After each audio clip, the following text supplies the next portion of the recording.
Alright, we should be live now at this point.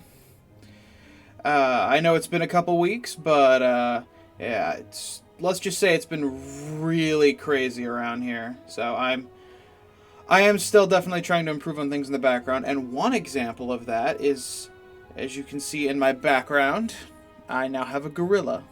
And I drew that very gorilla.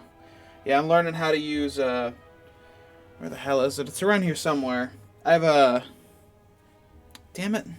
I have like a drawing tablet I broke out that I've had for years. I've been meaning to learn how to draw on a computer. But I figured I'd always be super terrible at art. Just because. Oh, hey. Welcome, Hoss00312. So, I thought I'd be absolutely fucking terrible at art because I'm shit with a pencil. But when you have a drawing tablet and you have a button that undoes your shitty mistakes, well, I love it, and so it works out a lot better. Funny enough, I didn't actually use it to draw that gorilla. I was just using a just a mouse. But Photoshop, oh my god, I'm just in love with Adobe products at this point. But damn it, I'm trying to remember exactly what brand this is. I remember the actual thing is called a comic. Screw it. I know I can figure out what the hell this thing is. Let's see. Oh, it's a Wacom or a Wacom or however y'all say that. But expect the background to change much more because I already dislike it. I need to draw much more, and so that's the plan. Is on top of learning other stuff is I'm just gonna spend the weekends when I'm not streaming drawing until I'm absolutely sick of looking at my screen. And hey, if I get good enough, maybe we'll do some art streams. But the problem with that is I'm still not used to all of the rules, and there's always like just some vultures hanging around that just wanna get you for all that copyright and shit like that. And I'm not gonna lie, I have to have some kind of music if I'm going to draw anything. I usually throw on, and I keep telling more and more people about this, but I just love it so much. If you just look up on YouTube Trappin' in Japan, especially number 4, that's what got me into it. Is I listened to such a weird myriad of shit. I feel bad for YouTube's algorithm, but I saw this just in my recommended one day, and it was the classic Ice-T in his no wait, not Ice-T, it's Ice Cube from his song Good Day in his car, and someone had photoshopped with a very nice filter over it Master Roshi in there, and well, I just had to check it out, and I've never gone back. It's just the perfect listening music for just drawing and doing whatever. Like, I lose hours. Speaking of losing hours, if you can hear it running in the background, this is well, since the plague has descended upon us all, it's been very hard to get in a good game of Magic the Gathering, and this is my crutch. This is my new crutch, and there it is, Slay the Spire. This game, it's a little expensive, but if you're really into like grindy card games, it is wonderful. Like, it's like, for me, it's worth the price point at $25. I got it while it was on sale, but you know, it's Steam, so everything's on sale at one point or another. I've never actually beaten the final boss, which requires you to play as specifically the Watcher, who is very fun. Like, every single one of these things is super fun. I guess I'll go run through real quick. So this guy you beat the meat off of shit. It's about health management and sometimes some vampirism. The Silent is you just infinite shivs, infinite poison. You needle him to death. The Robot is probably my favorite because it's bullshit. It's just this weird scientific bullshit. And then the Watcher is... I'm still not... Even though I've played the hell out of the Watcher, because I think you need to play as the Watcher in order to get the true ending. The Watcher is very interesting. And each of them has very different play styles. And it just depends on what items you pick up along the way. But I think... and I really have played the Watcher to death lately. We're not gonna go for the real ending. We're just gonna, because I don't plan to stream on here very long, not today, because I do want to actually get in more drawing. And God, that last stream was it 2-3 weeks ago before some real wacky shit went down IRL, some real terrible shit. It was just it was 10 hours, 10-hour Halo stream, and I think the most galling thing is the best part of it was probably the last 10 minutes, which for playing Halo 1 was the Warthog run, and I actually had some fun like towards the end of that because I was just burnt out trying to play that all the way through. Endurance streaming is not my strong suit yet, but I did not have my OBS sending the recordings to my recordings drive. It was just going onto my C drive. It stopped recording 7 minutes before the stream ended. I was so pissed. So that one's not going on YouTube. It was just a dog shit stream. I mean, if people actually like request it and you want to watch a boring ass 9 hours, like, I mean, I won't stop you. I'll fucking upload it, but I assure you at this stage, nobody wants to see that shit. No way. So, let's just have some fun. Let's play the Robit. Fucking love me the Robit. Fucking lightning. From our giant whale friend. Oh, yeah. What did I get? Oh, tungsten rod. Oh, man. If you can get this when you're playing the Watcher, I don't want to say you're guaranteed to beat the final boss, because I've showed up to the final boss of Tungsten Rod and still ate ass, but it helps so much. It helps so much. But it's still going to be useful as hell on here. I mean, it's just flat damage reduction. Alright. Oh. That means... Okay, so I legitimately thought only the Watcher could get these little, well, you'll see. They're little relics that let you open the door to the final boss. I thought only the Watcher could get it because each one of these is symbolized by the other three, but okay. Excellent. And the other reason we're playing Slay the Spire is, like, my left wrist kind of hurts, and this is just a completely, like, click to play.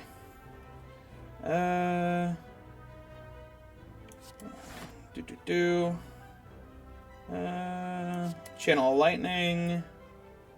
And we'll just smack a bitch. But this is all just it feels so much like Magic the Gathering. I mean, the deck is kind of set for you, but like it's still super fun. Tungsten Rod already coming in handy.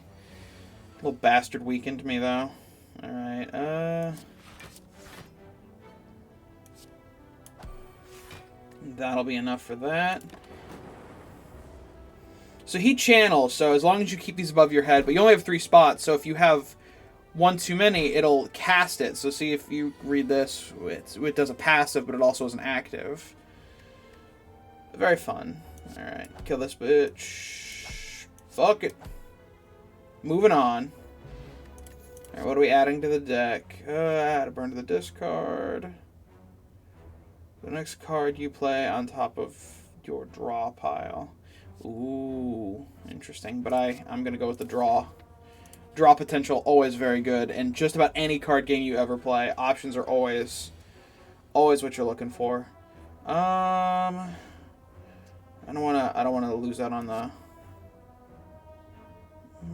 we'll just beat the hell out of this fucker. Because I could... Okay, you know what? We'll just evoke it. We'll just see how we get. I kind of wished I'd hit the spike slime twice, but oh well. Alright, we'll overclock. Alright. Kill you. Channel a lightning, smack you. There we are. My favorite build with this robot is just turning into basically a giant unstable Tesla coil and constantly, like, this doesn't seem like much now. Oh, but, like, it scales real quick. And we'll just do that. Alright, what do we got here? Ooh. Draw potential. This lets me evoke orbs. Yeah, it's good to have something that'll hit everybody. Especially the way I'm headed with this.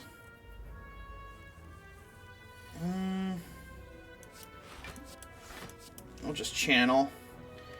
And that tungsten rod, though, has already saved us. Like, every round, I need to block one less. Ugh. My favorite. I'm gonna overclock. Defend. Sweeping beam. Channel lightning. We're actually gonna have to take damage now, but only one.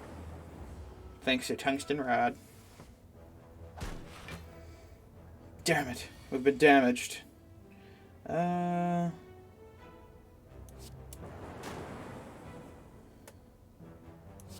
We'll just see what we... Oh, well, it's just more defense, so we'll just do that.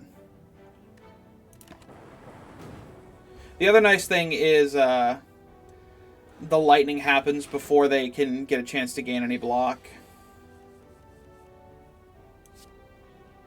Yeah, we'll just do this. Easy peasy. Fear potion, gold. Ooh, I do like hologram. Yeah, we'll take a hologram.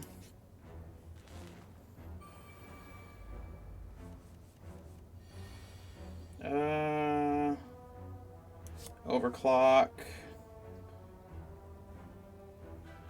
Defend, zap. Strike that one. No. And it's okay to take some damage, but a lot of the game is damage management.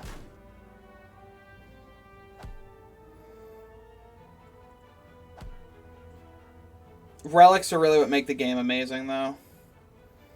Oh, yeah, this is it. This is the thing. And I'm gonna go ahead and use hologram and get this shit back.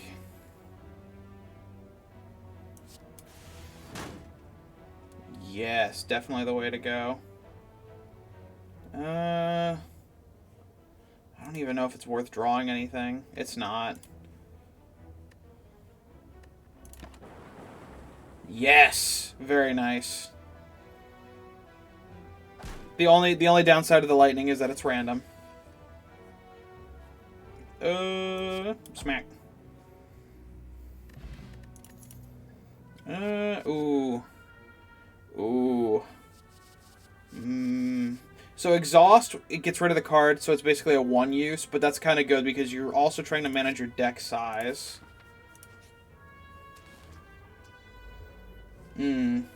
This one is particularly easy to fight because at half HP it'll take up its turn to split. Just overclock for now. Ooh. White noise. Yes! This is how we fucking do it. I don't want to evoke just yet. And I should say, this is, you can see their intentions up above, and shit, we're weakened. Channel lightning. Anything in my fucking hologram. Get me. It's 33, so 33, and that's 18 damage. And I'm weakened, so that ain't gonna work out. So we'll just go ahead and get another one of these. Oof, I should mitigate damage instead, though. That might have been a waste of my fucking time. And we'll just go for damage mitigation.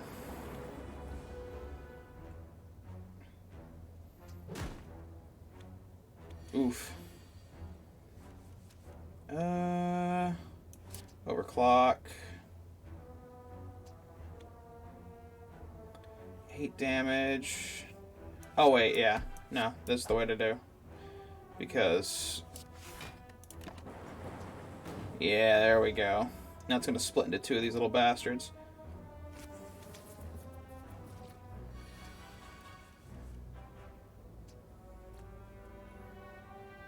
Oof. Yeah, we'll start with that.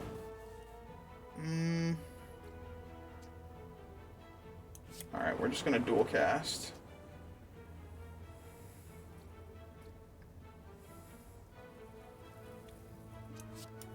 Defend.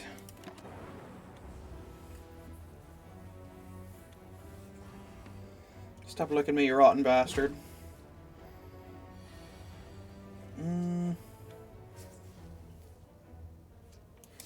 Overclock. Sweeping beam.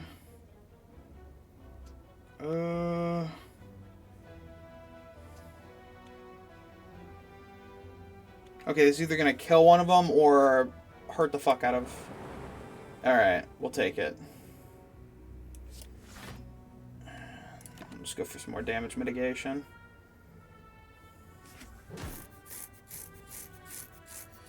Let's see.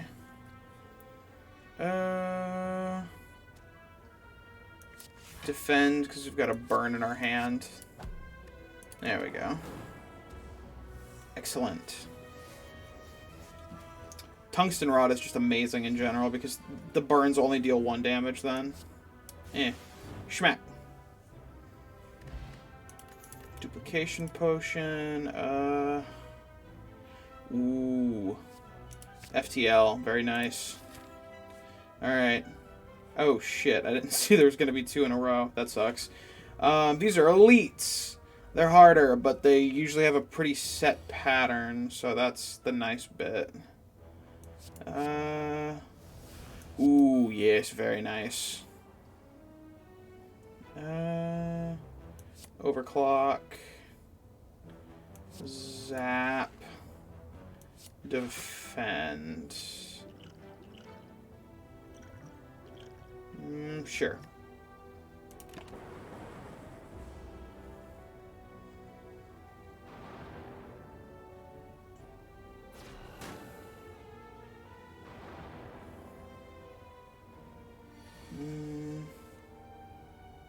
Ooh, yes. Let's go ahead and do FTL. Oh, nope, nope. Wrong thing.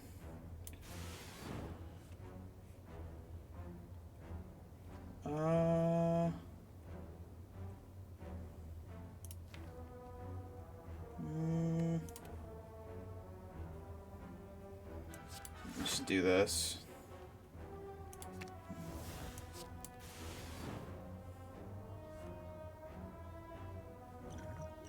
Yeah.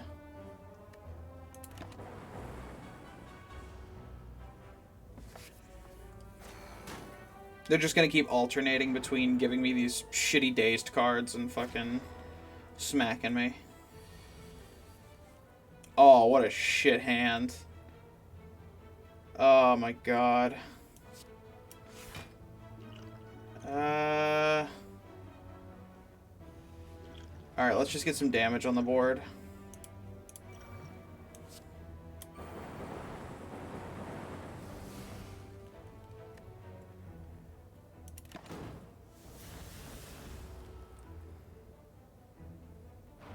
But duplication.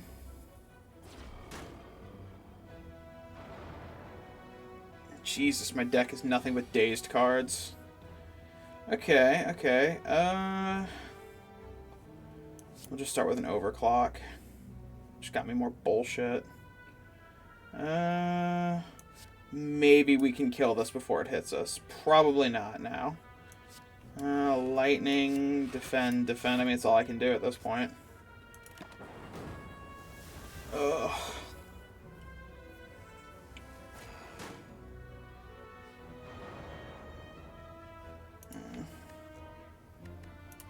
So many dazed cards. Oh, wonderful. Just We're just gonna keep trying to mitigate some of that damage. We're gonna win this fight, but I don't know how far we're gonna go because we're already really low on HP, and the heals aren't super great in this game. Let's see.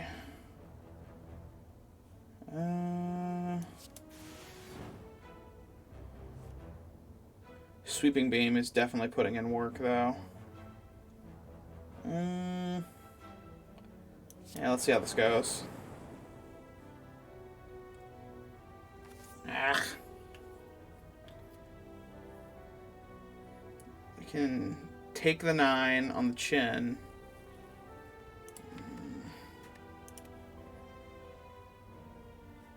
Nah, this will be fine. Rather than kill that, because we can kill it before it takes its turn anyways. As long as we get an attack. We just need to at least get one. Which we got, yay, overclock. There. Lightning.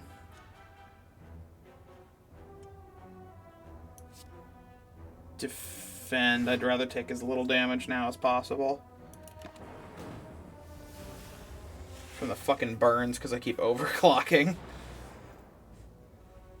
I need to... If I can pick up more of those, that's... Well, that'll do it, because the lightning will finish him off, but I'll just smack him right here. Alright. Ooh, very nice. Gambling chip. Yeah, those are the keys I was talking about. Oof, that is pretty good.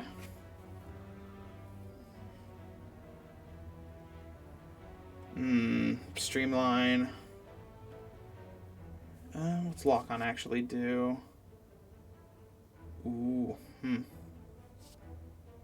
We have the boot sequence. And I'd love to get this, but no, we need HP.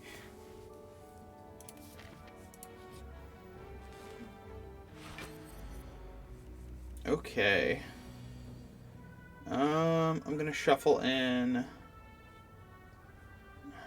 I don't need this right now, so we're gonna get rid of this. Gonna get rid of this. Don't need that. Because that'll stay asleep for up to 3 turns. Actually, I wanna get rid of the whole hand. Okay. Yes, this is what I wanted. White noise. Yes! Whenever you receive an unblocked attack, channel lightning. Oh, so good. We don't want to break its shield, and we're gonna deal 3 damage to it at least, so... I think we just end our turn now, because we're setting up with the lightnings.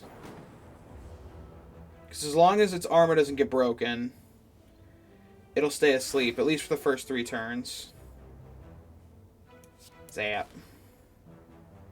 But once I get 3 lightning, all fucking bets are off. It's just gonna start losing its shit.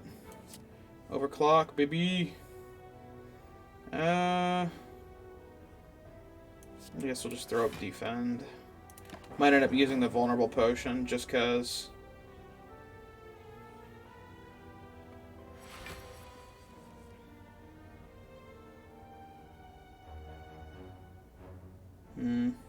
Alright, screw it. We're gonna hit it this turn. I don't need boot sequence. Let's just start beating the shit out of it. Yeah! Howdy, bitch. Yeah, we'll just evoke it.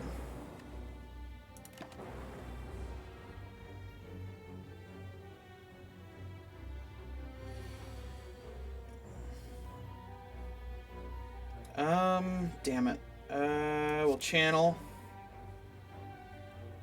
Hologram. Oh, that's kind of shit.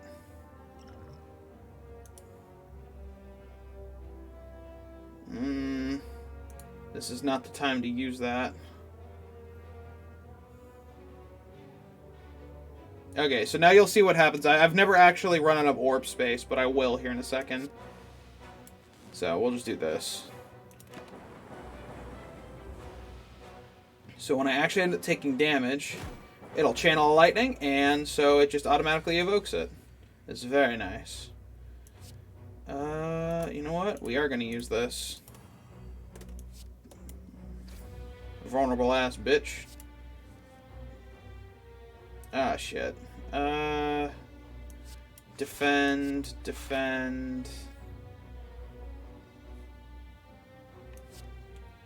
Double evoke.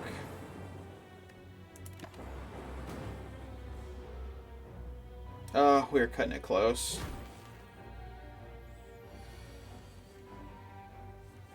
Oh, now I get boot sequence now. I don't fucking need it. Great. Defend. Slap a bitch. Slap a bitch.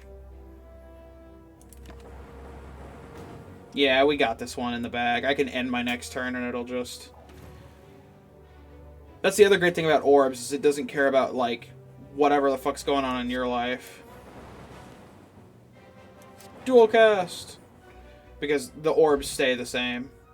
Ooh. Very nice for healing. Oh.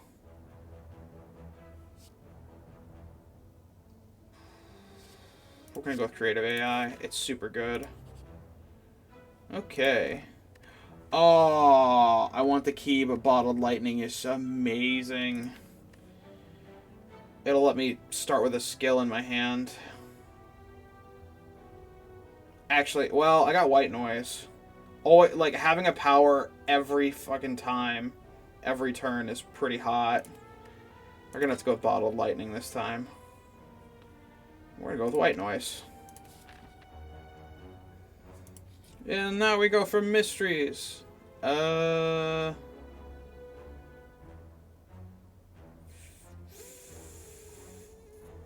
it. His pants have been stolen. Yet his possessions are intact.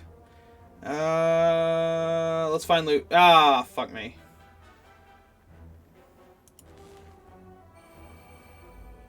Oh god, okay, this is like a full-on...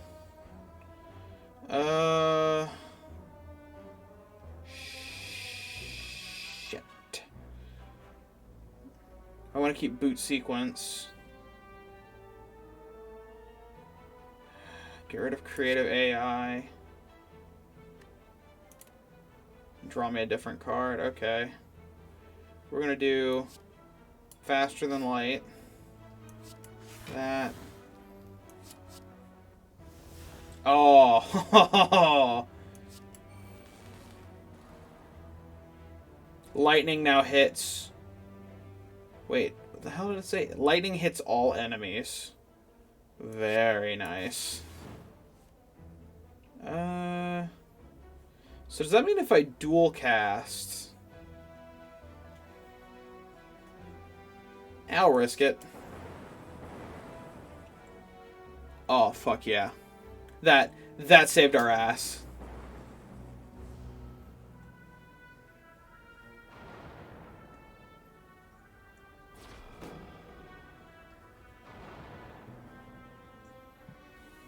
Let's see. Okay, so... They'll all take 9 damage if I do that. Okay, so this... That ought to do it. Hell yeah. That's what I mean, like, the robot is stupid powerful. And he's usually based off of powers, which makes the frozen egg that much more awesome. Healing at combat. Whenever you play a power card, draw 2 cards. Ooh, and it's a power. Yes. We love power cards. Power cards make us happy. Shit. I know what happens when you do this one. So the golden idol makes it so that enemies produce more gold. But it's a pretty obvious trap. I'll end up either losing a card, losing maximum HP, or... Fuck it, I'm greedy. We'll just lose max HP. Or... I just take an injury. We'll just take an injury. I'll just take the curse. I don't give a shit. It's our first curse, so whatever. Oh, fuck yeah. I can just remove a card from my deck. Which... I think I can do that to the curse, so let's try it. Yeah! Curses mean nothing! What's a curse? I don't fucking know. Alright. We're gonna heal. But we will do our best to get the other 2 keys. Motherfucker. Okay. I'm gonna get rid of creative AI and both defense. Just use boot sequence instead. Ooh. Ooh. Let's use heat sink. White noise. Gain of focus. Makes our orbs do more fucking damage. We draw 2 cards from that. Boot sequence.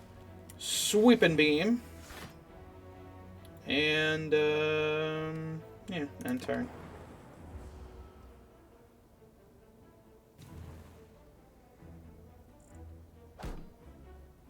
The enemies in this game are just so fucking neat. Let's go ahead and do 5 damage to that. What's in my graveyard?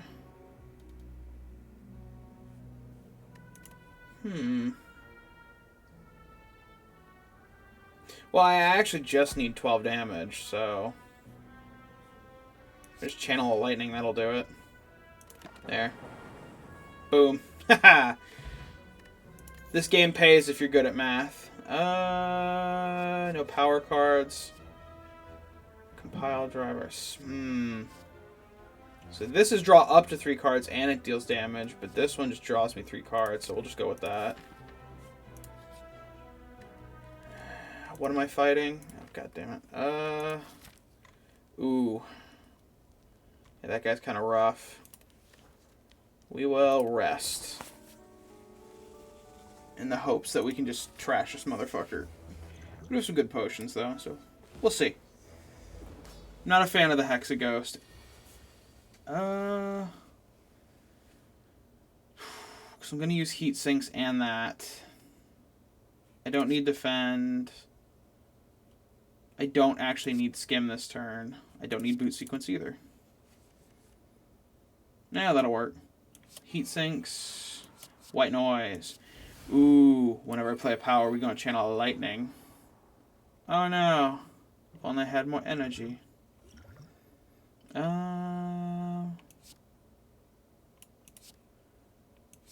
FTL, because we can. Channel lightning. Call it a day.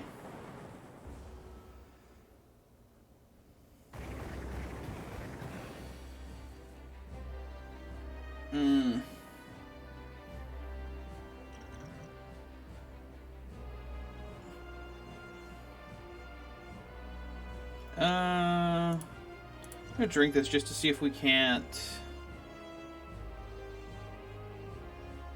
And this will cost 0.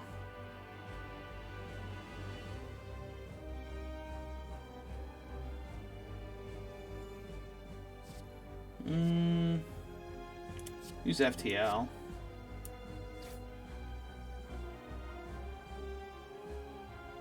Sweeping beam. Overclock. And then we definitely need some defense. Ooh. Ooh, yes. Boot sequence. We're still going to take a butt ton of damage, but at least because it's in little fragments of 6, fucking tungsten rod will save us quite a bit. Well, 3 damage at least. There we go. Fuck yeah, tungsten rod. FTL. Overclock. Zap. 1 defense and a smap.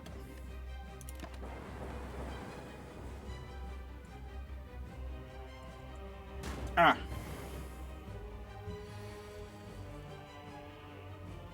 Okay, okay.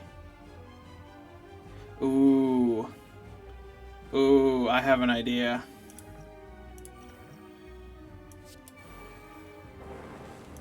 FTL. So, because I duplicated that, we're going to get 2 powers a turn, and that's going to let us, when we play them, channel lightning and draw cards. But we are going to take a bit of damage this turn. But it's okay. Between the levels, there's a full heal, which is very nice. God, the tungsten rod, I can't get over how amazing it is. Okay, ooh, okay, ooh, Echo Form is so good. Okay, we're gonna do Echo Form. And then FTL. And then... Well, I mean, I kind of want to play Overclock, but there's not really a point. Because it's just going to put another burn on my discard that'll hurt me more. So, we'll just end the turn there. Tungsten Rod putting in so much fucking work for us, though. Yeah, and I'm already have plenty of burns in my fucking burn pile. Ah. Oh, we about to get evil. Okay, so we definitely want to start with Electrodynamics.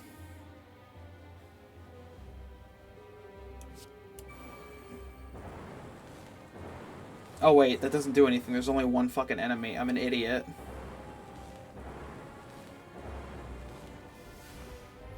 Oh, right, Echo Form, so it played the power twice. Which is ridiculous. Oh,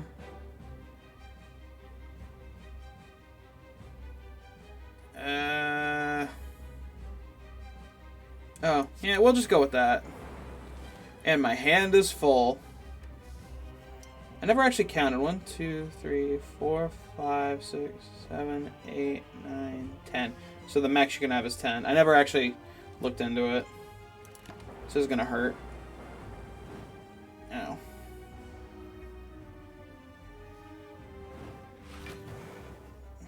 Your 12 bullshit will not help you.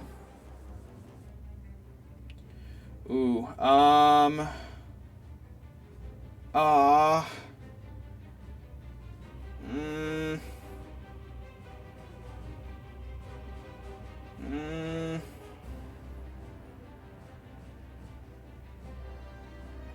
Echo Form is so good. Yeah, we're just gonna Echo Form it. Because I can still do this.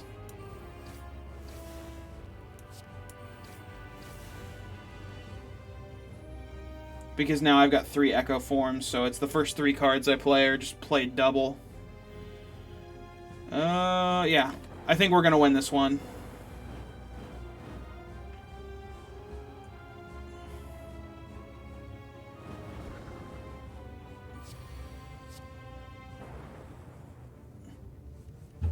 Oh, buffer is dumb. Ooh. Now I have 2 buffers. And now we've got 2 machine learnings. It just... And this is all the damage is just coming from one lightning-based card. FTL. That does it. There you go. Fuck yeah. Regen potion. Oh,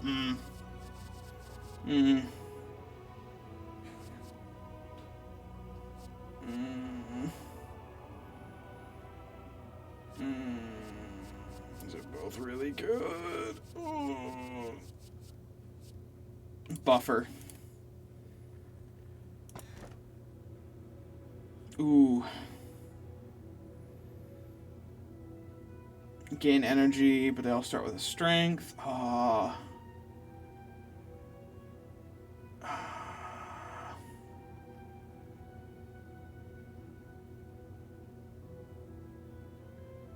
I really want to just have the energy. And with their strength, it's mitigated by the tungsten rod, realistically.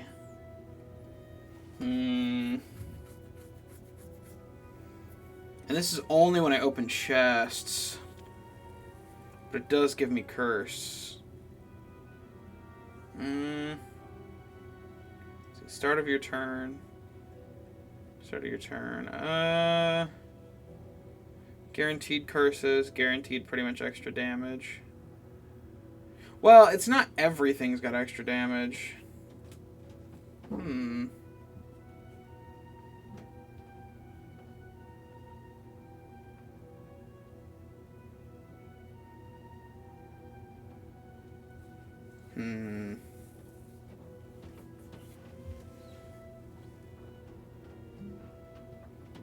I think we'll deal with the curses better. So we'll just go with that. I still need to pick up 2 keys. Fucking killing me. Alright, do we have another... No.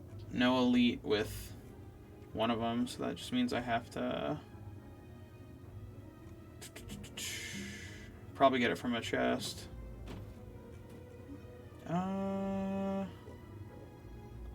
Let's go this way. See, yeah, with the tungsten rod. Oh, here, I need the white noise. I don't need that. I don't plan on dual casting.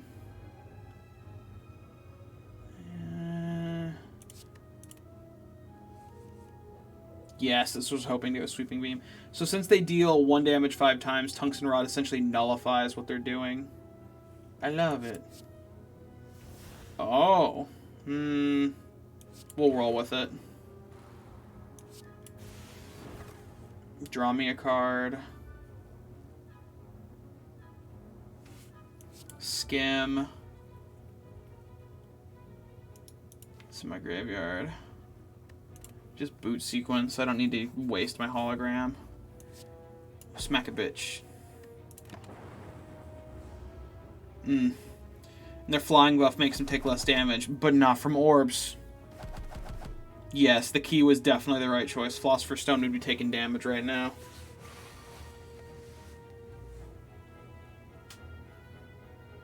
Oh,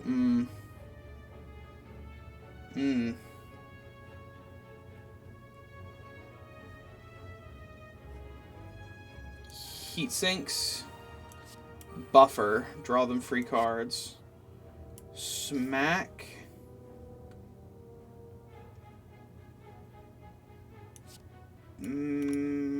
Overclock.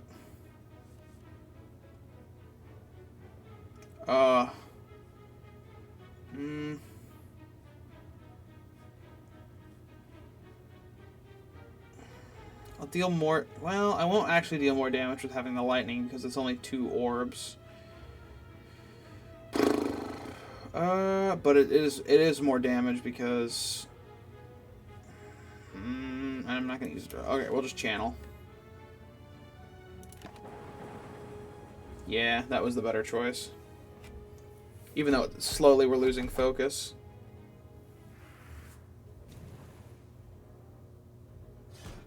And the damn buffer was on those fuckers first. Ooh. You deal 10 damage when dual cast. Alright, we're gonna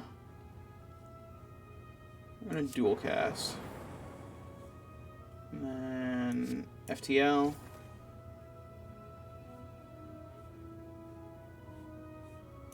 Schlap.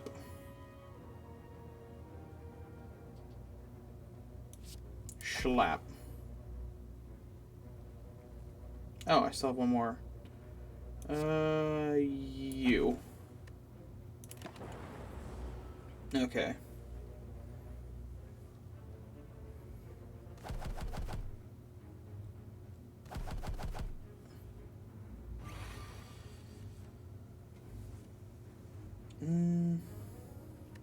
I don't even have anything in the graveyard, so hologram's fucking useless.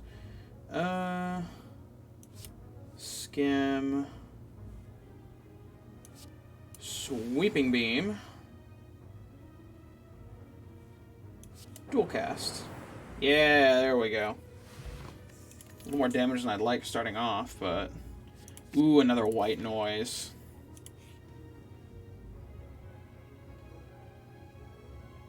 Ooh, I could heal or I get cards. Let's get cards. We're greedy. We're greedy as shit. Ooh. I need power. Power, power, power. Wow, well, there's heat sinks, but I'm gonna take... Aw, damn it. Focus is good. But heat sinks is also good, because it lets me draw through my deck quicker. We're going for rapid fire, so we'll just go with heat sinks.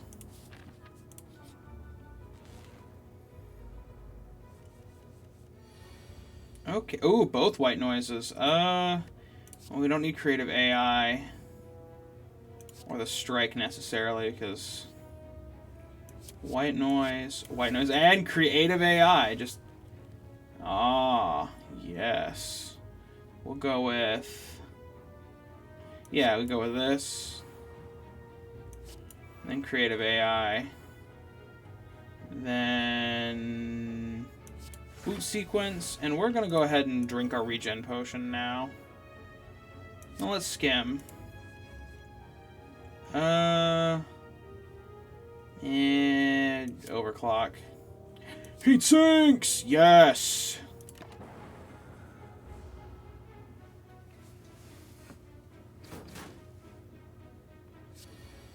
Oh yeah, we're just gonna make power after power after power. Speaking of powers, let's start with heat sinks. Oh, we draw so many cards now. What do we do with all those? So that would just be...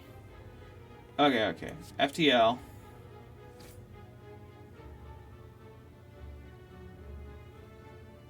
Channel that. Do that. Basically draw out the whole fucking deck.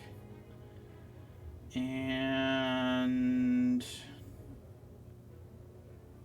do we want to dual cast an orb? Yeah, why not?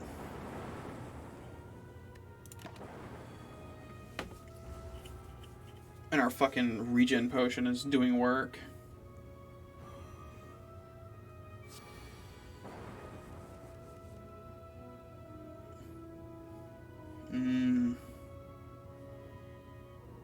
Let's go ahead and do buffer, which is going to echo form, which means we're going to get a lot of shit out of this.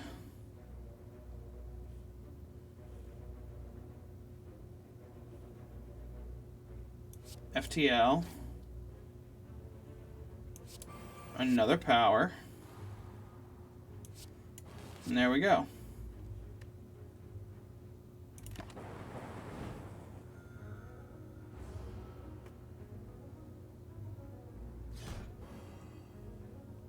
Oh, it didn't actually give me any lightning. That's a shame. Well, we continue on. After drawing basically as many cards as we physically can. What's in the discard? Is there anything that we want? Ooh, I could...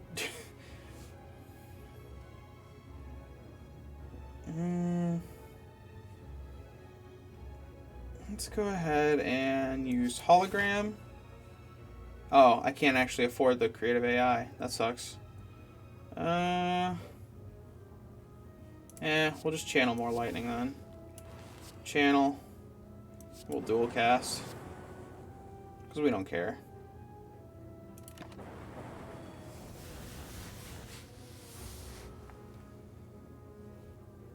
Because we still got... okay, we're out of buffers, actually. So it's time to kill this motherfucker.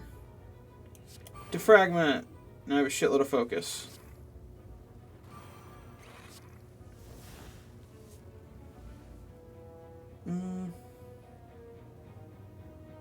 Oh, yeah, that'll do it. Evoked! Ooh. I mean, obviously we're picking a power. That's a skill, so... okay, yeah. Yeah. We'll go this way. I always prefer the question marks because there's always some neat shit going on. Ooh, I could upgrade them. Yeah, let's just upgrade shit. Fuck it. I might not use them a bunch, but when I do, at least they'll be better. More incentive to use them, honestly. I have a shitload of money, but we'll go to the shop, because I don't feel like fighting a bitch. Ooh. I don't fucking need that.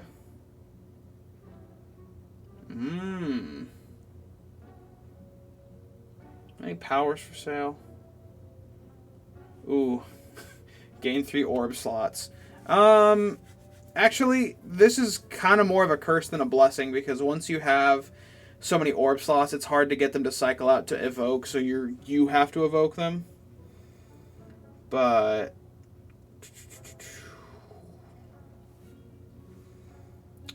start of boss combats, heal 25 HP.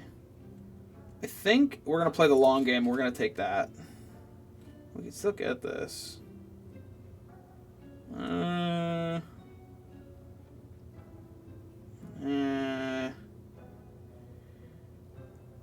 It's on sale. No, I think we're going to save our money. Yes! We're 2 out of 3. And I'm pretty sure that next case will have ooh. I don't know if well, I don't need boot sequence or defend because he's not attacking. He does weird shit. Let's go ahead and use white noise. Ooh, machine learning. We will do heat sinks, followed by machine learning,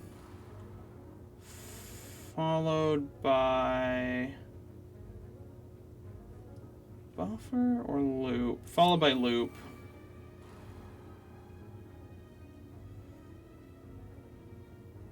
Followed by a zap? Yeah. Yeah, we'll just run with that. The unfortunate thing is this lasts the entire combat now, is all of my cards now have a random cost, which could be good because, like, oh yeah, he just screwed himself. I don't give a shit about these strikes. I don't have Echo Form up, so we'll start with FTL. Heat sinks for my 2 fucking free cards. White noise for free. Hello World for free.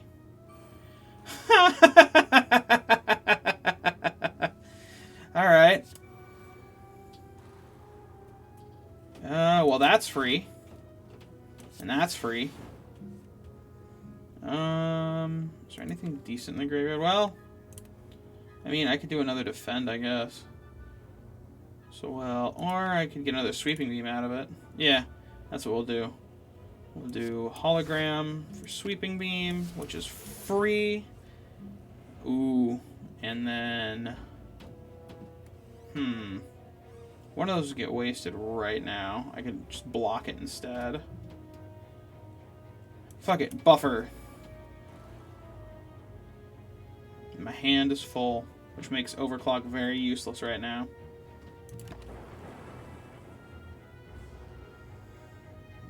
So this will waste one of our buffers, but I think it's about to get beyond dumb anyways, so. Okay.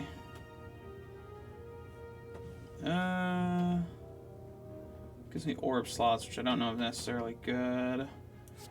Start with FTL, and the free strike, and the free defense. Well, it is a power, so. And I do like drawing cards, like this free strike. Zap costs 2. We still have a buffer. Sweeping beam. And then that gives me 9 block instead, which is enough to mitigate. So we keep our buffer. Very good.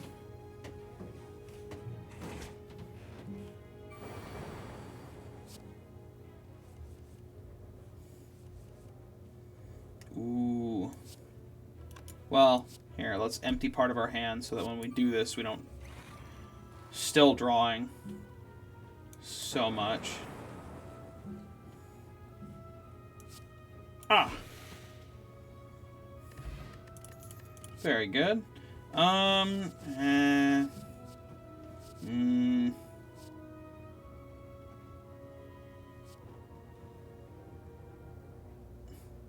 Alright, we'll take Echo Form. Just to have more powers.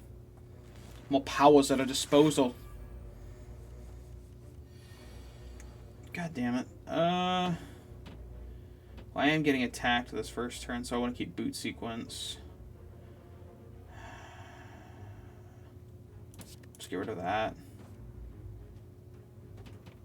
Boot Sequence. White Noise. Heat Sinks. Machine Learning. Loop. Damn. I don't really need Hologram right now. There we go. We just won't take any damage.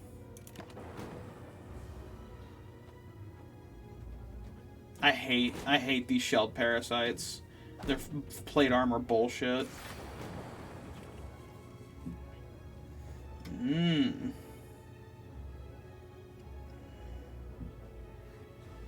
We'll just start Sweeping Beam.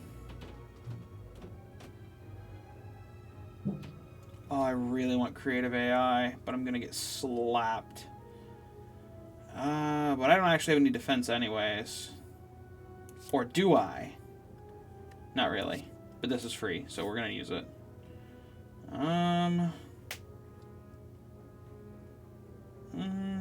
I could buffer and just avoid the damage.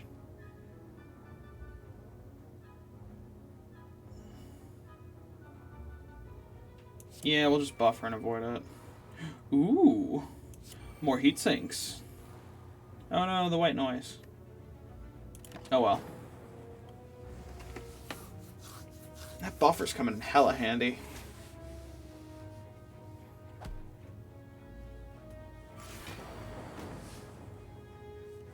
Okay. We don't have Echo Form up, so... White noise... Hello World. Once again, I'm offered the Creative AI. Overclock. Or Echo Form. Do I have any...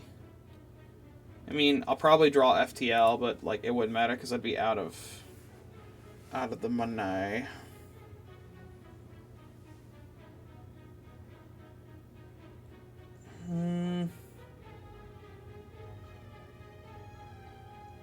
Nah, we'll just go with a zap and a double defend. We just gotta mitigate damage, honestly. We play this slow and we'll still win.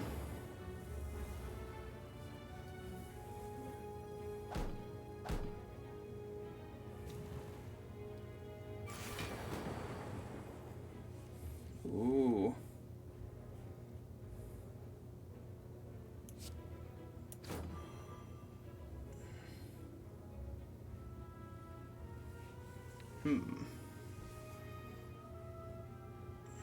Tempted to skim.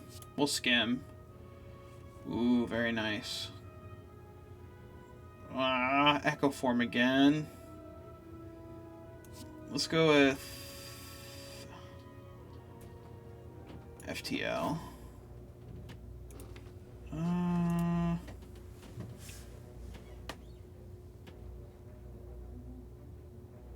There's a good chance that dies.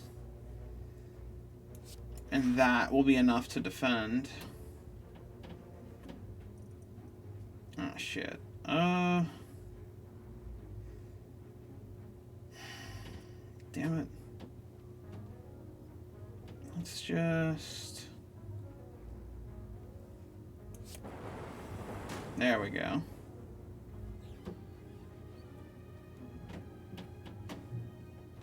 We'll just defend for now.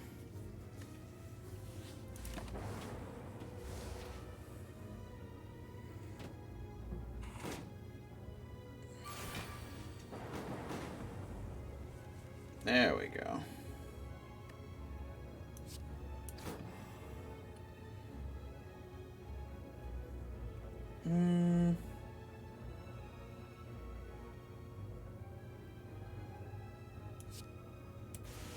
Sweeping Beam. I want creative AI, but it's so expensive. And that's a lot of damage. So instead, defend. Slap you some more, because fuck you. Oh, well, shit. I should have channeled instead. Oh well. That stupid goddamn fungus gives you weakness, so I take more damage. Okay. Overclock because it's free. FTL. Compile driver.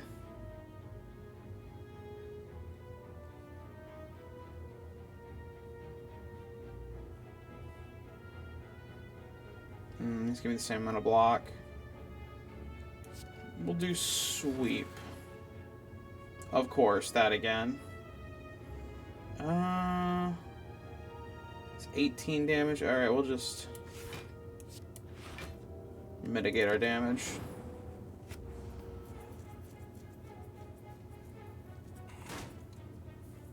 No HP for you. Little bastard would heal if it, Ooh, is there anything in my graveyard I want? Well, creative AI. Channel Lightning. Defend. Smack. Yeah, we're gonna win this one. Hopefully taking no more damage, though. Because, I mean, really, that's half this game. It's just damage mitigation.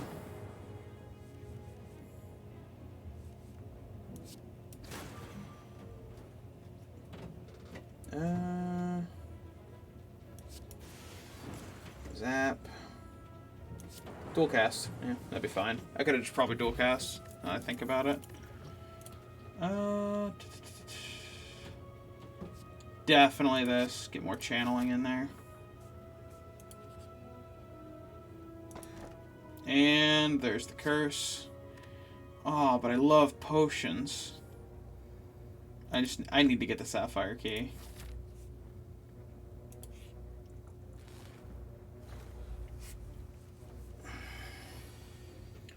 Okay, we're gonna, well, overclock is free draw. We're gonna get rid of defend, because I can just use boot sequence. Ooh, see, this is why we throw boot sequence up. White noise. Electrodynamics. Creative AI. Overclock. Just to see if I can get another 0 cost. I just have to wait that bird out 2 more turns and it'll be fucking dead.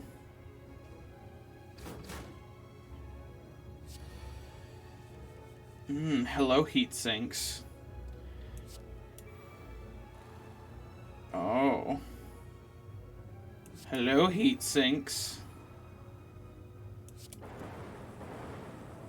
Yes. Sweeping beam. FTL. Yep, that'll do it.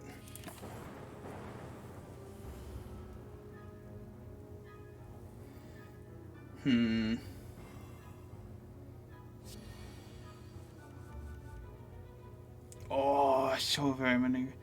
End of your turn, gain a frail. That's not that bad. White noise, electrodynamics, which doesn't change much, but at least I get to draw some cards. Heat sinks. And then buffer, I guess, because fuck it.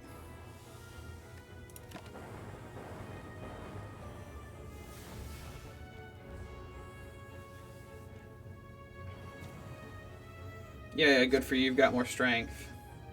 Oh, definitely doing that.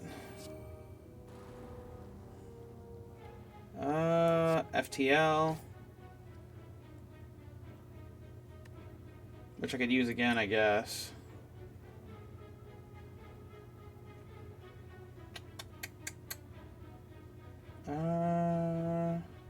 Do I have any power cards left? I do. Yeah, that's what I was hoping for.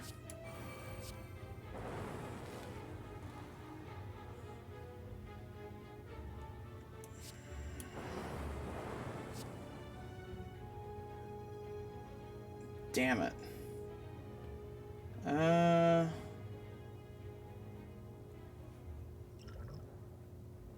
Is it worth using the block potion?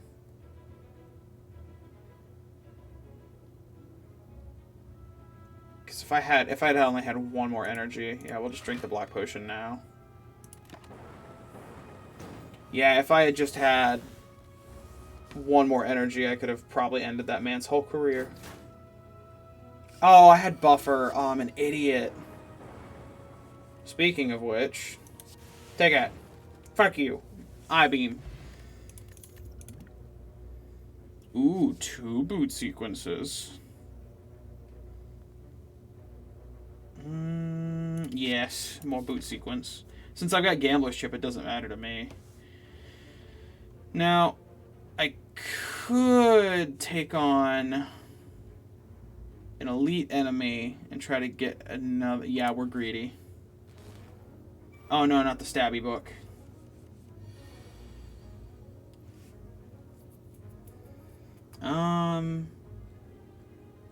Well, I really only need 1 boot sequence. Let's start with FTL. Boot sequence, white noise, creative AI, highest cognitions, loop, slap.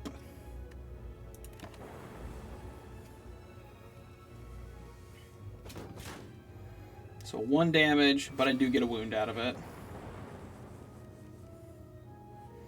Right, storm. And defend. So he's stealing brain not worky. That'll only give me 1 damage, and then I'll just slap him. Because I can do math, it's because of tungsten rod. Only 1 damage.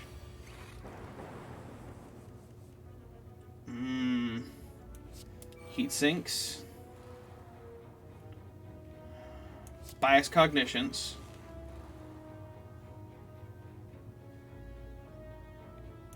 Overclock. Anything in my graveyard I give a shit about? Boot sequence. Hologram for boot sequence.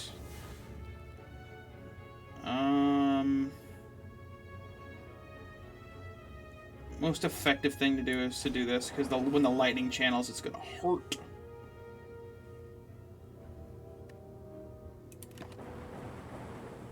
So much damage, but I'm gonna be losing fucking 2 focus around.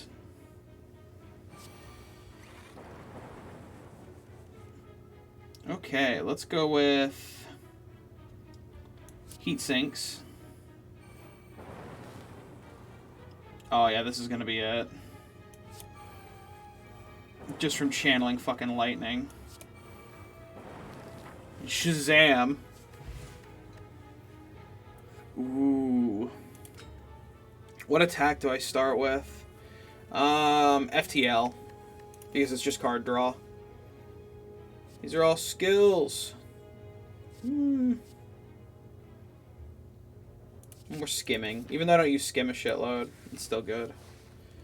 I could smith, I could rest. Let's see what I can actually upgrade. Like, what does the upgraded version... Oh, it costs 0. That's it. That's what we're doing. That was definitely worth it.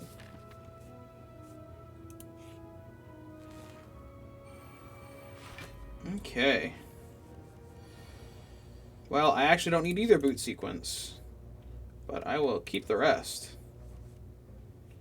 White noise, creative AI, FTL,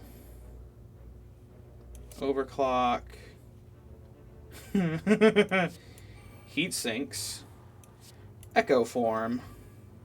Oh no, the shame. I have been frailed.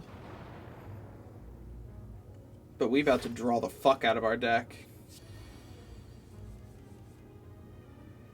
Yes. Alright, what order do we do this shit in? Static discharge. Jesus. Heat sinks again.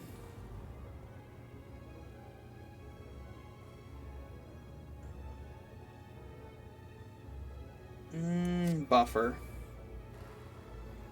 Just so I can eat these next two attacks without fucking feeling anything.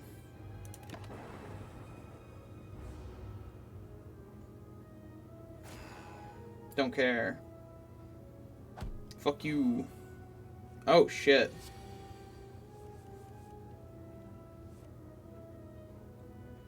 Well, that's okay, because we're going to go with white noise. Electrodynamics. Boot sequence. Loop. Boot sequence again. And it's actually maybe in our best interest to let him hit us. Loop.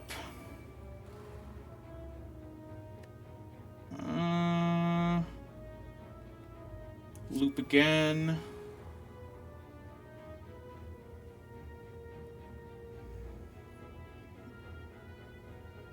I need to deal as little damage as possible, though. Overclock, because I can.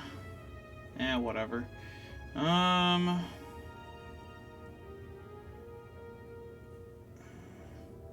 Because when we take damage, we channel lightning twice.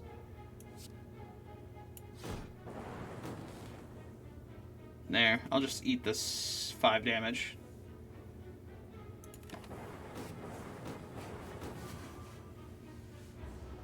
Because that fucker is going to die here in just a second.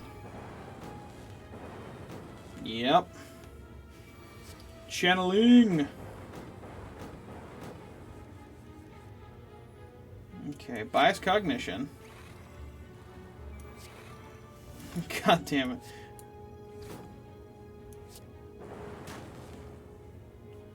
Dual cast. Oh, that is so much fucking damage. Snuckle oil. 3 cards. Ooh. Yeah, that's what we're gonna take, because we can exhaust that. Hey, it's Merchant Man. Aw, I wish I could take that. Ooh. That's just flat fucking... we need that lantern. We had to do it. We had to take the lantern. Just because, I mean, that's just extra energy. It's beautiful. I mean, there's never really a time I don't need FTL. It's on sale, so let's go for it. Oh, yeah. On sale. I heal 25... Nah, we're smithing. We heal 25 from...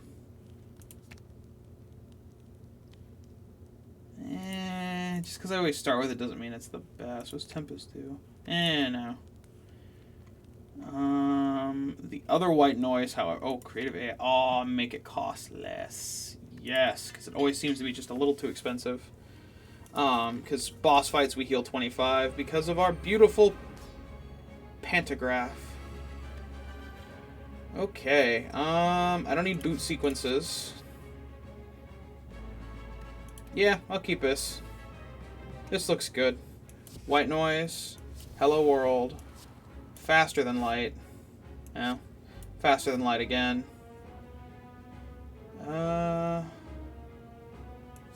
Buffer. Channel. That was a good first turn.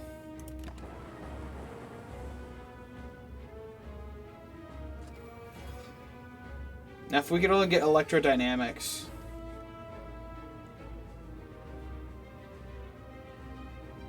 Although I will say, heat sinks. Very nice.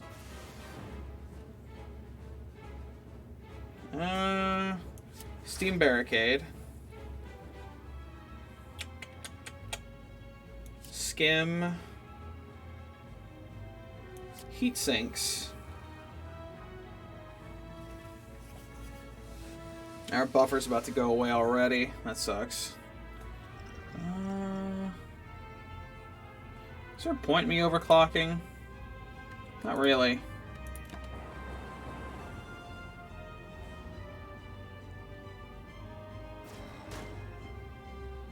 So we're gonna take 8, but it doesn't matter because at the end of the day, what we really care about.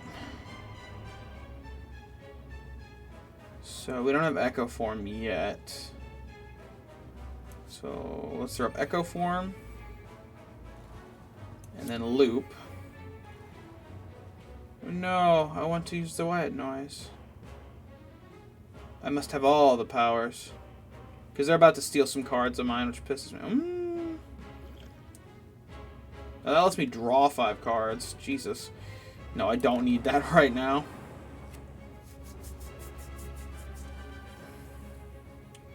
No! My fucking creative AI. You bastard.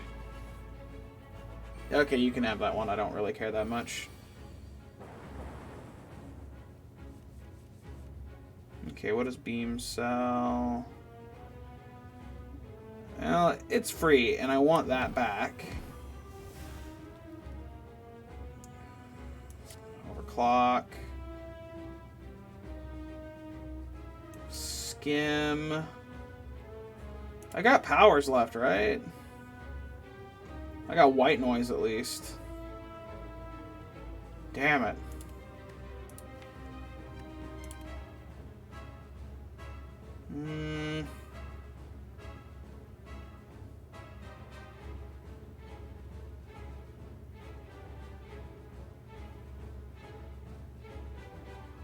Damn it.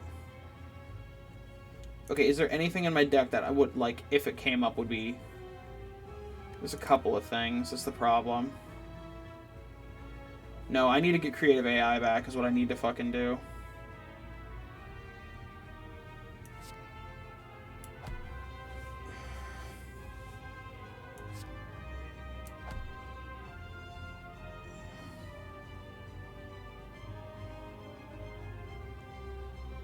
Mitigate some damage. Fuck it, we'll do it that way.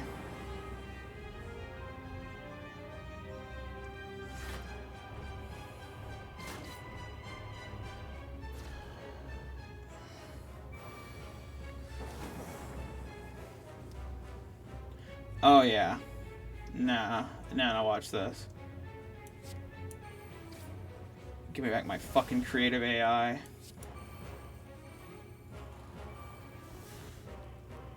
That's how we do it.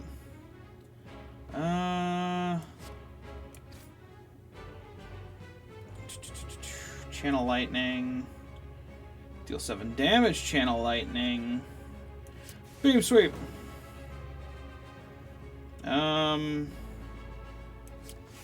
Because I'll get extra shit next turn. Oh, well,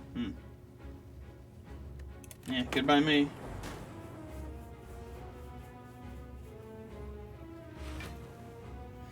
Now with creative AI, now we're gonna fucking roll. And it's another creative AI. But what's much more better is white noise playing twice. Oh, we're about to be hoes. Let's deal 51. You're gonna deal fucking nothing to me. Because you mean nothing.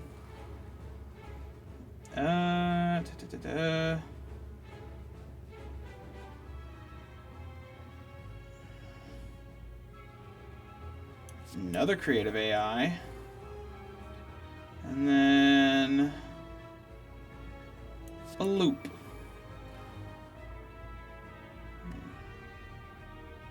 Oh shit, yeah. No, I need to use this because the burn is going to hurt me. And I don't want my buffer getting used up by that. Go ahead, bitch. Aw. Too bad I had a buffer. Fucking hoe. Oh, would you look at all that?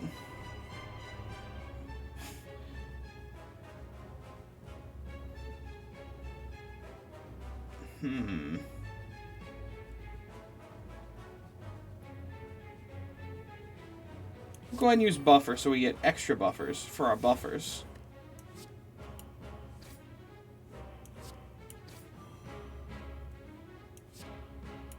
Fuck you.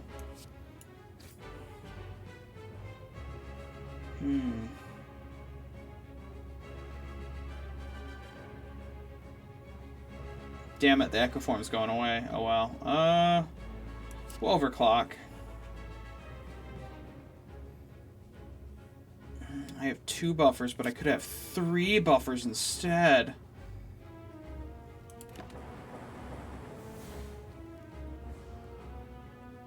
Oh my god, when did I get 4 levels of creative AI?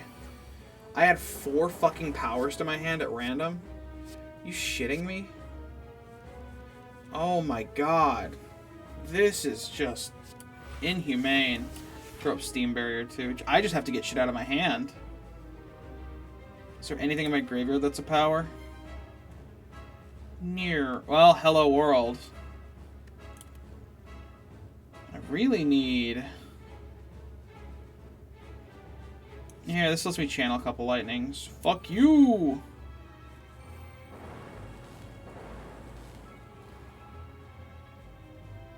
And a hello world. And a Steam Barrier, because I don't care. And this, because I still don't fucking care.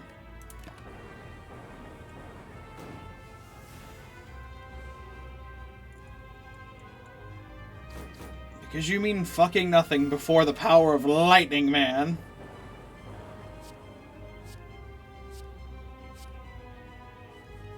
Oh my god, alright, capacitor.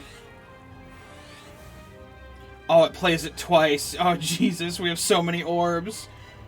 Well, this is free. I gotta get some of this free shit out of my hand so that when I play this stuff, that there's actually room for me to draw some damn cards.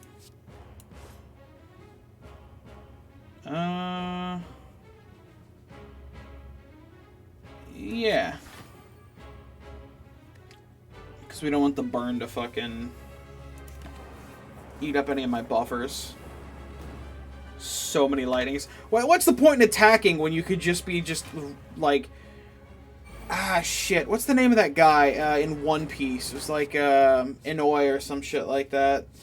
He's Inouye. He's Inouye. The lightning god. Oh, here we go. Okay, this is where it's over. Fucking storm. Channel 2 lightning every time we fucking have a power. So let's start by gaining a focus. I don't want to channel Frost though. I want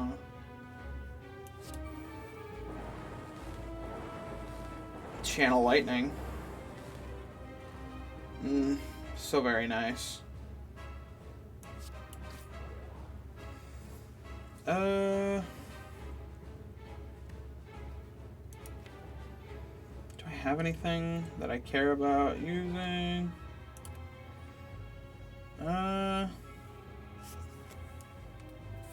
No, because I still have 3 buffers, and I don't think I really care that much. So let's just channel more lightning.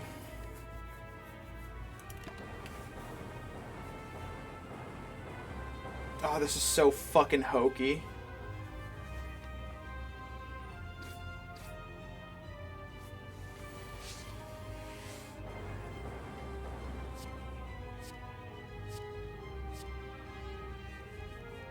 Oh my god. Alright, loop. Oh god, okay. FTL. Beam cell. And now we loop again.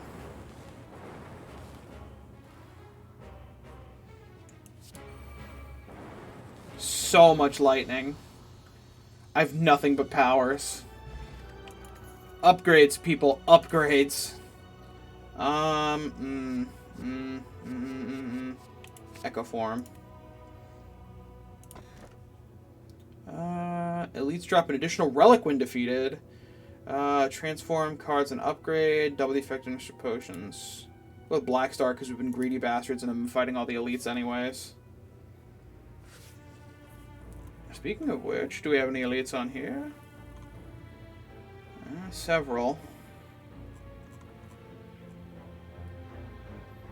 We don't have that much money yet. But I want to hit the shop there if possible. So maybe we do it... Yeah, we'll do it this way.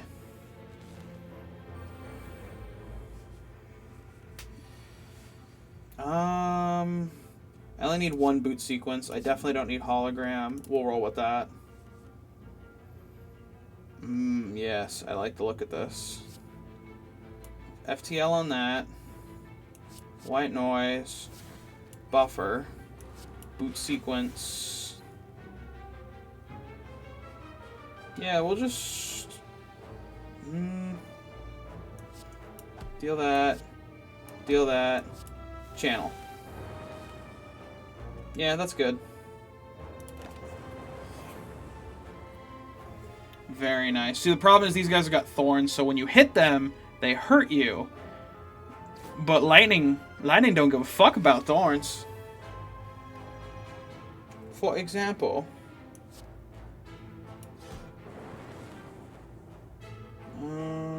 defend. Zappo.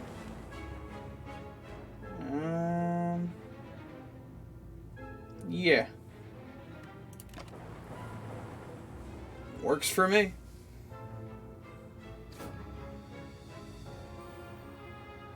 You can increase your thorns all day long. I don't give a shit. Heat sinks. Loop. Draw me some cards. Yeah, dual cast. Overclock. Heat sinks. Yeah, fine by me.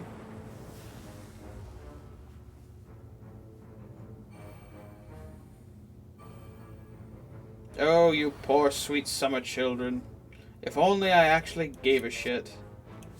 Ooh, every time you play a power, it gets channeled. More. We will do defense and we'll skim. Let's just skim.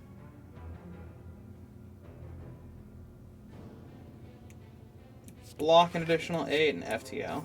There we go. Yeah, that'd be fine.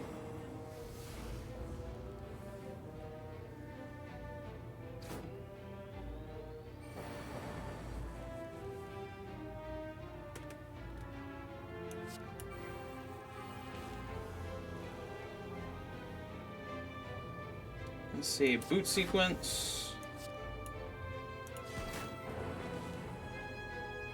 Yeah, that's enough.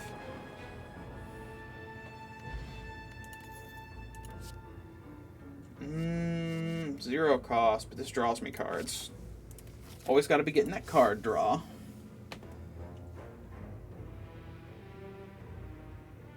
Ooh, and this is why you take the golden idol. Because now we in the money. Ooh, now we should just go to the shop. Fuck it. Pen nib. Ooh, That's pretty good. Especially if we're going to beat the final boss. That's a power, and powers mean powers, and I likes powers.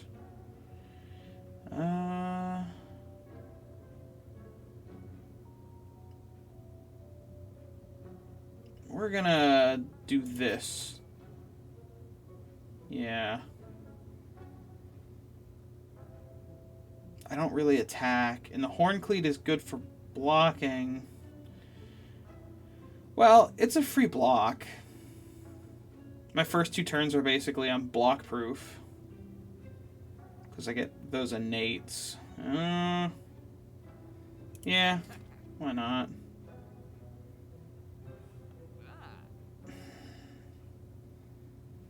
This could save us. I'm just going to go ahead and go for it because that could honestly save us.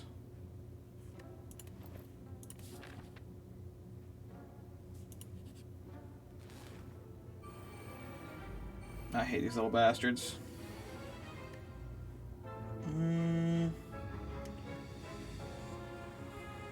Actually, I'm just going to get rid of 1 boot sequence. Of course. Well, there goes my artifact.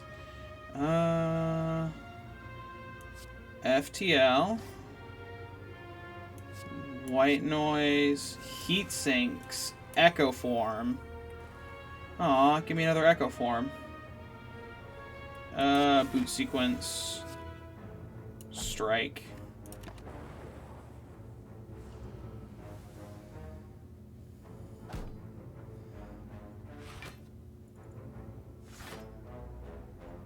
Every enemy has a different strategy to fight in these fuckers. And these guys start regenning if they don't all die pretty much close to the same time. Heat sinks, which I get 2 of apparently, and then damn.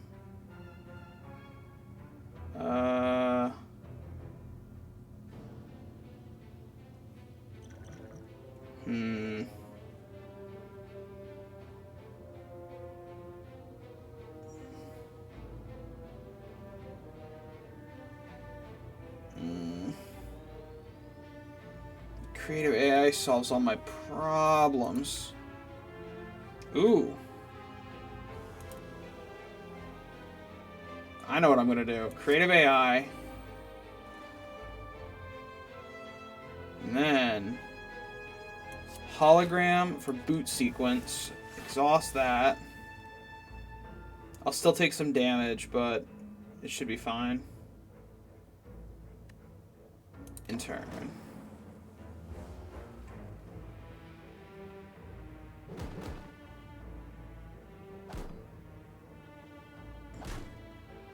I can accept 3 damage.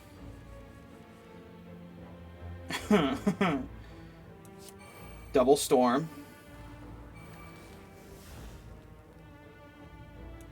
FTL. Well, they're not attacking this turn anyway, so that's perfect for me.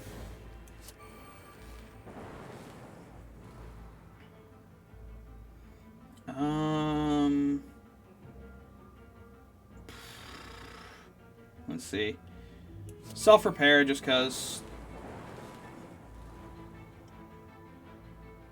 I don't think I need another heat since I'm already drawing a full hand. So let's go with the loop.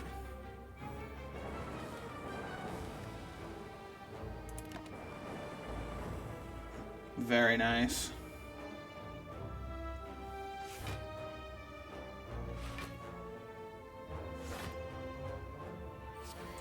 Oh, another storm.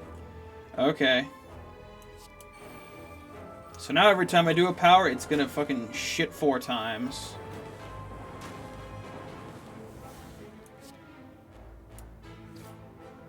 FTL. Buffer.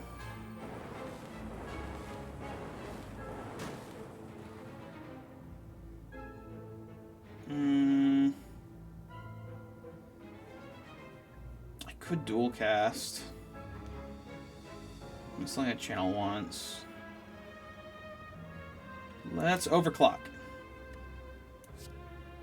FTL, another freebie.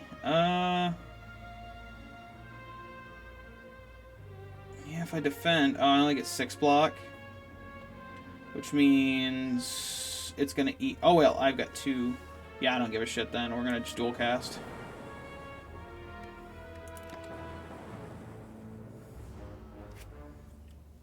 Just because I got 2 buffers, and next turn is the last turn, I get 1 power, and I'll just pretty much wipe the board. And it's a power that makes lightning fucking fatter, so fantastic. That ought to do it.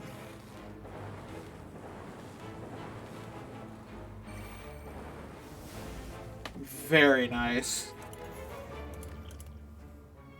Just because it's draw potential. I don't have any money. But I also don't want to fucking fight that thing. I don't need any more cards for my damn deck. Not realistically. Is there anything on sale? Just these 2, and I don't want either. Fucking bye. Now we upgrade. We'll upgrade the other white noise. It's too fucking awesome. We should... I mean, we're at full HP. We should be taking on elites just for, Oh, it's this bastard. Well, I don't need either of these. Skim could come in handy. We'll just do that. FTL. White noise. Loop. We'll skim. Echo form.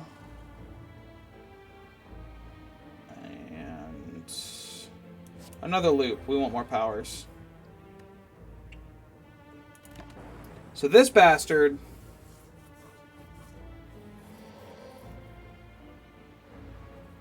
becomes intangible, which means it only deals 1 damage to him, which is very, very, very, very fucking annoying. Ooh. We've already got Echo up, so we're going to use Creative AI and get 2 of them. Even though Heat Sinks would have drew us more cards. Heat Sinks. See, that's 12. I'm already not taking much damage, but we'll just take no damage.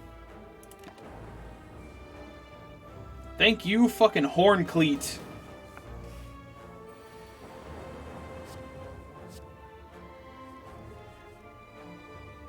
Okay. Let's do Echo Form so that we have way more of them. Oh no, I need to defend myself. Shit. Yeah, we'll just go on the defense then. Oh, right. Echo Form.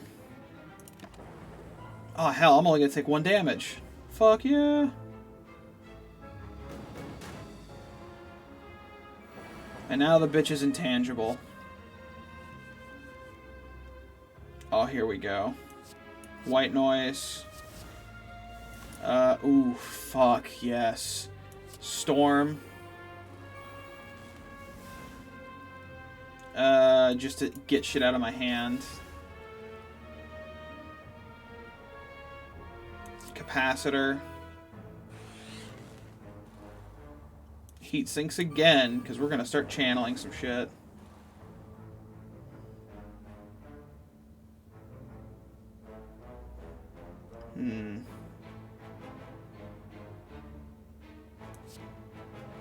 Well, we have 2 of those. Yeah, we're not going to run out of fucking...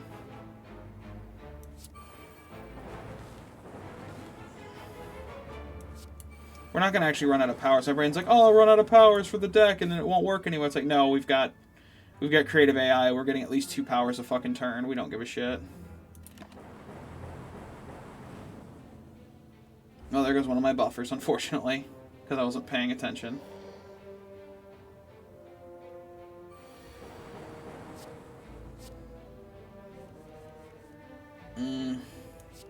Start with FTL.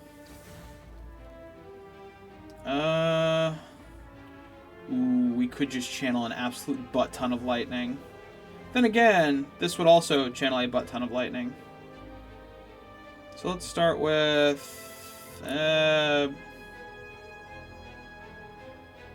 Let's start with loop, because I definitely want to have multiples of loop. And then we'll go with static discharge. And then hello world. Because we still have one buffer, so we don't care if he hits us. We don't actually want to draw a card. So we'll just do this.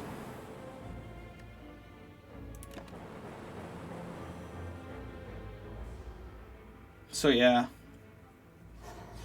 The whole fight, we took 1 fucking damage. We might kill this bitch while he's intangible. Even if it's only 1 damage at a time, like...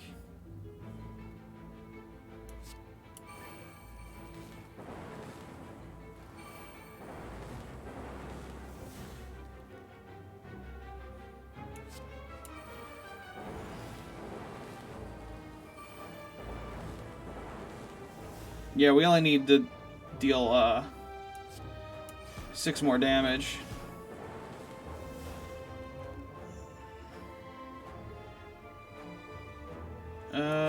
Boot sequence, zap.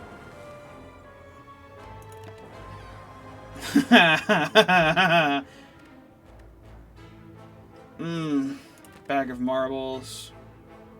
Nice, nice, nice. Nah, we'll just go with more FTL.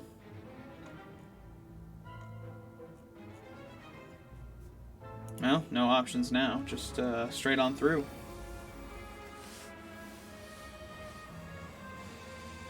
I want to keep both. Actually, we're just going to keep this hand. Oh, wait. We definitely want to use the FTLs first.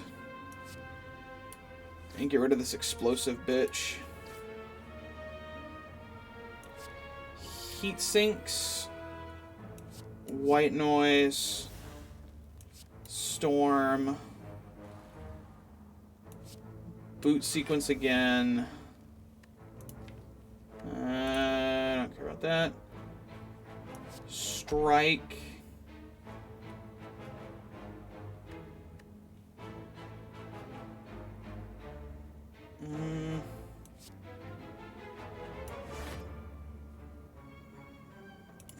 It's a weird thing to just try to do that to get a strike back, but it's worth it for the extra damage. I was hoping. Oh well.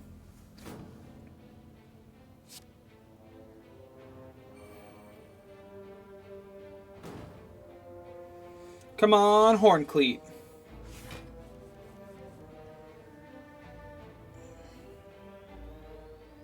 Okay, I'm gonna Sweeping Beam. So I don't want to fucking deal with you. Heat sinks to draw more cards.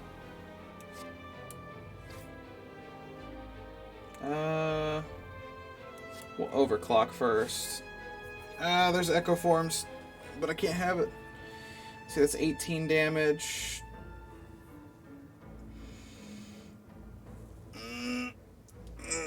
Okay.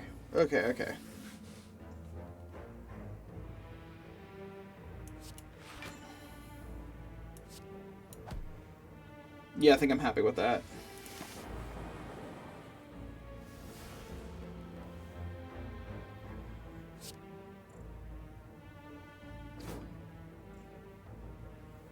Tungsten Rod! Hell yeah. Well, there's nothing to heal at the moment. I could just channel lightning 4 times. It's not a bad idea. Fuck it!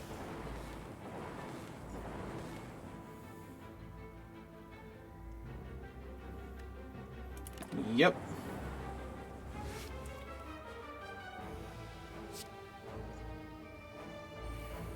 Yeah, I mean, if they're not going to deal damage, I can just sit back and do whatever. That. Followed by Echo Form. Yeah.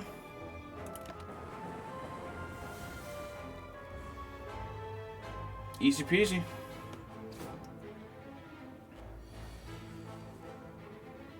White noise. Hello world.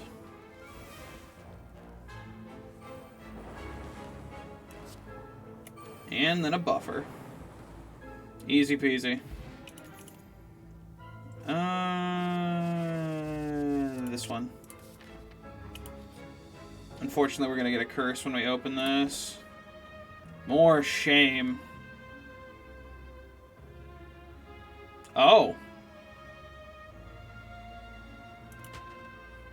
That is pretty fucking awesome. Even though I'm not attack-based, that's damn amazing. There's no more elites to fight, so we'll just go with... Hey, more curses for me. Fucking A. Ooh. Now our lightning automatically deals 5. Oh, very nice. It's worth it. It's worth having to deal with the bullshit. It is attacking. You know what? This is a good opening hand.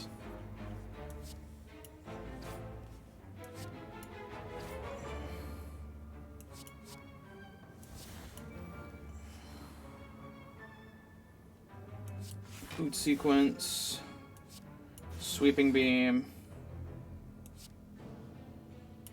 Lightning. Another boot sequence, because I don't feel like letting it hit me. It's actually because we have the boot now. It's actually better just to keep more orbs. What? The boot doesn't affect the lightning. It's probably because it's made of rubber. Fucker's insulated. Alright, let's go Echo Form. Self-repair. That doesn't matter.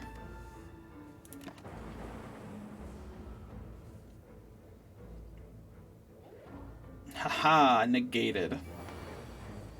Fucker. Ooh, we're gonna get 2 powers out of this. Another Echo Form. And a Defragment. All of them for free. Overclock. Oh, Heat Sinks.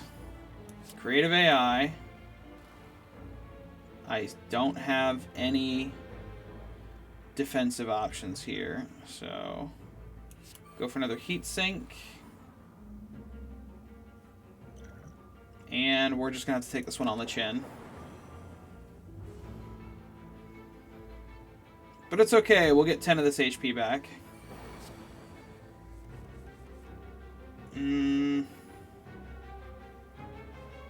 Ooh. We'll get 2 of these from Echo Form.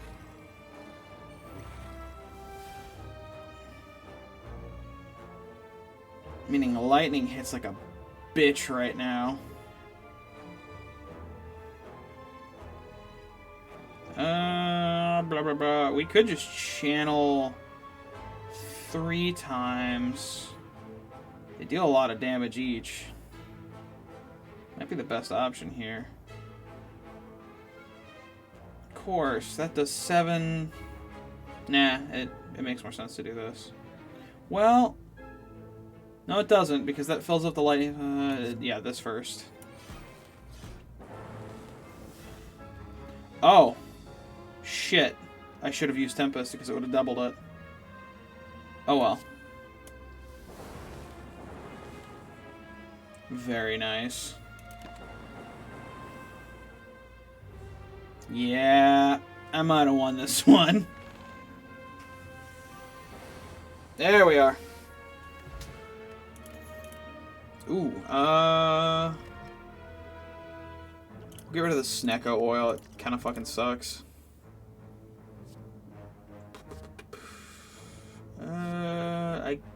I could just skip because I don't really need. Well, fuck it. It's still useful.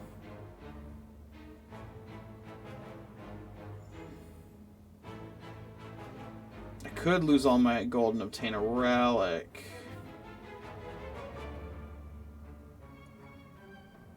I only have 139 gold. I got a red mask. Yay!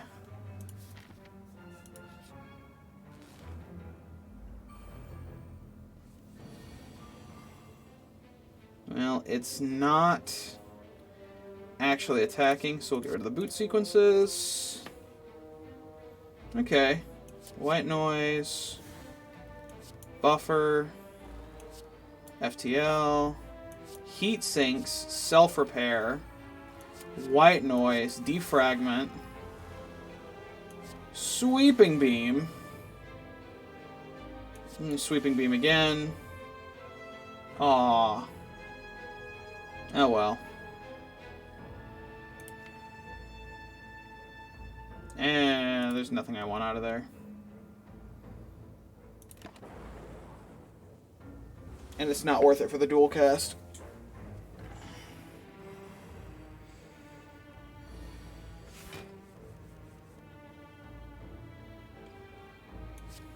FTL.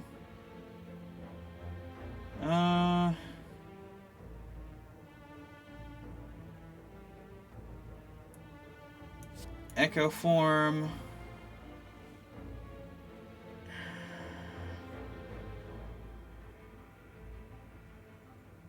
I could just block it. Do I have many more powers? I mean, I got plenty of powers coming up.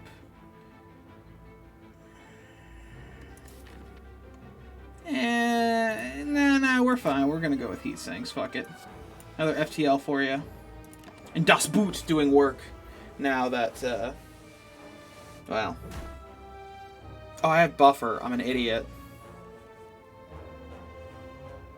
And now I have even more buffer. Now I have fucking 4 buffers. I don't care about you anymore. Loop.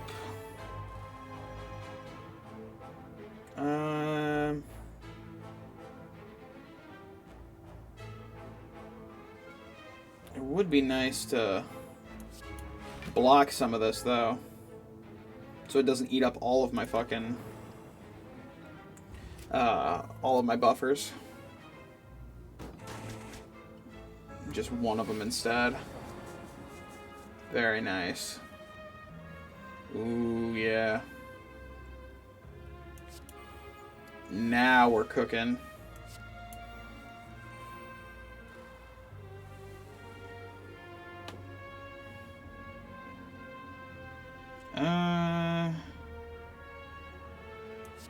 Sweeping beam.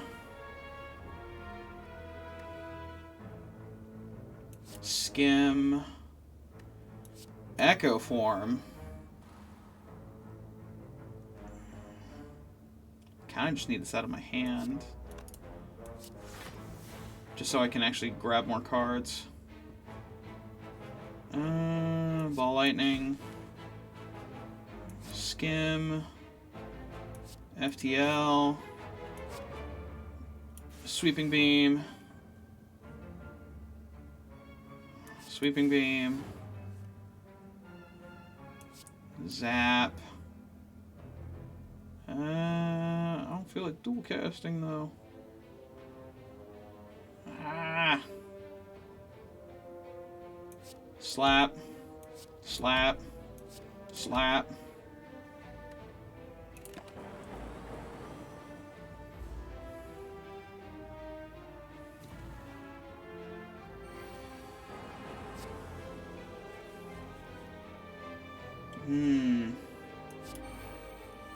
I echo formed my echo form so I could echo form.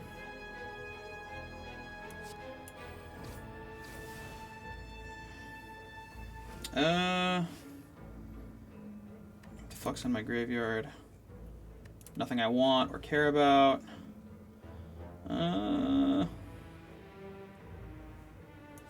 FTL because it's free.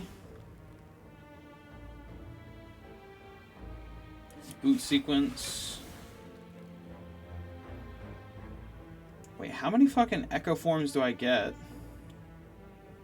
I get 4 of them? Holy shit. Okay.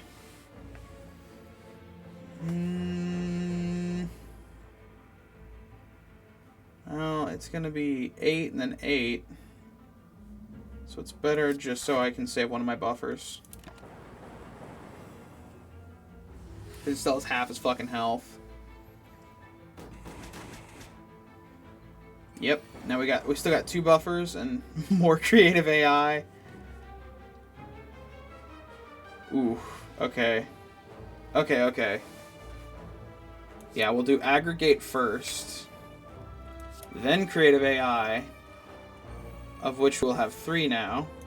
FTL. Oh man. Oh man. I think for the memes we better just do this.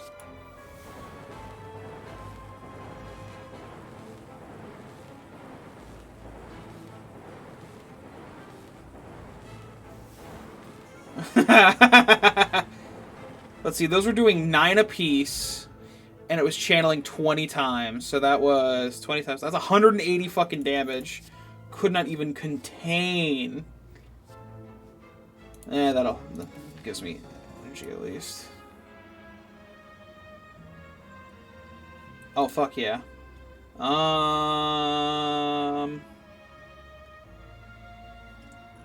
We'll add 3 to my deck. Those are all skills I don't care about. If you have no attacks in your hand, draw 2 cards. Put a skill from your draw pile into your hand. Oh, wait a minute. Oh, yes.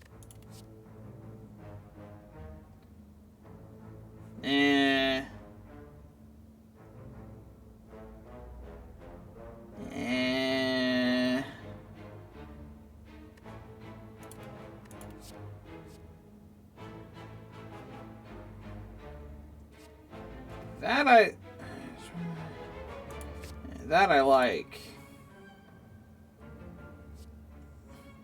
Yeah, we'll take this. We don't care. I don't care about the HP loss either. Because... oh my. Yeah, I didn't even realize I was gonna... Ooh. So that's what it is. Is there anything that I should smith instead? Oh my god, it doesn't fucking exhaust it.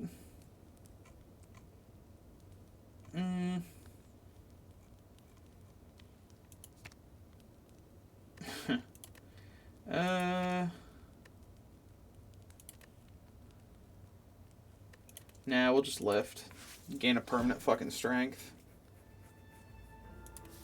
I was gonna say, I was gonna heal 25 going in. I completely fucking forgot that I was gonna... Let's see, which one is it that actually gives me that bullshit? Eternal Feather. And I have fucking that many cards, so... Plenty of health. Which, I mean, is really good because... Oh my god, so much horse shit going on. Alright, we're gonna... Oof. Striking is actually not a bad idea. We are going to try to get a power instead, though. We did not get it. Well, actually, that's better. We'll start with FTL. And then... White Noise, Heat Sinks, Sweeping Beam, FTL, Charge Battery, and Boot Sequence. End turn. I should have gotten rid of one of my boot sequences. But then again, I didn't know I was going to get the... I thought I was going to need both of them, to be honest. God, I hate these fucking crows. Okay, let's get dumb. Heat sinks. Heat sinks for my heat sinks to draw more heat sinks. Heat sinks again.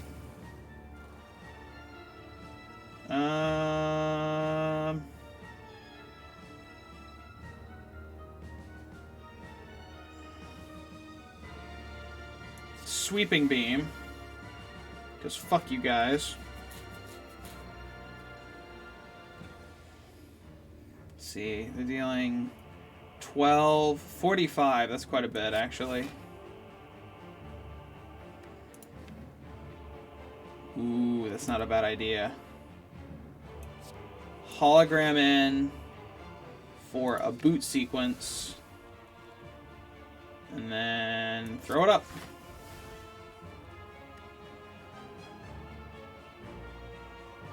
then end turn.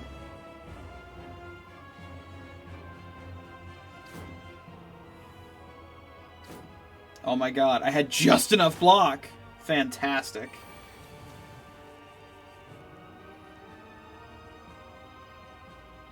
Ooh, alright. I don't have Echo Form up yet. So let's start with Aggregate, followed by... I do need to kill these fuckers. FTL. Great. Alright, White Noise. Buffer. Letting me draw an absolute banana-ass amount of cards. You know what? I'm thinking. Fuck that guy.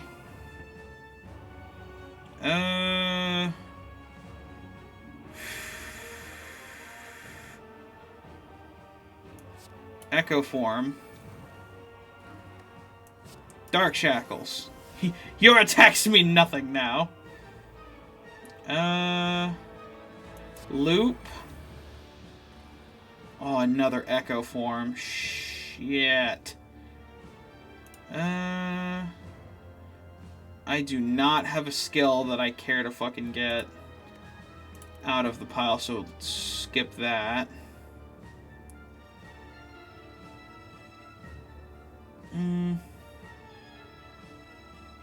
Let's see, that's 12, 21.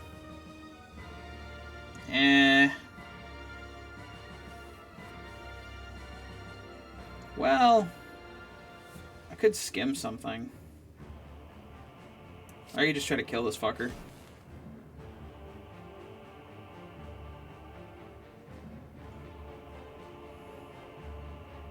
Yeah, let's see.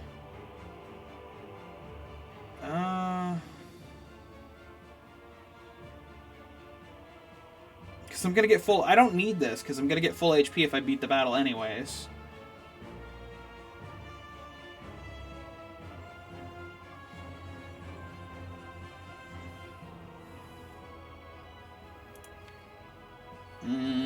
That's still in my hand, so okay. Let's do...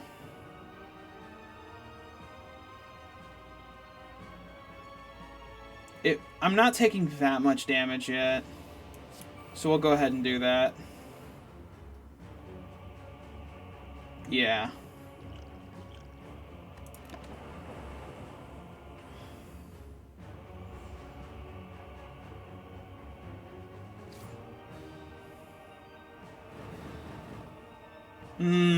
Tungsten Rod, so good. Okay. Creative AI.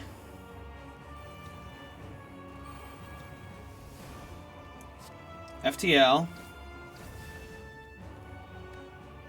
Followed by FTL.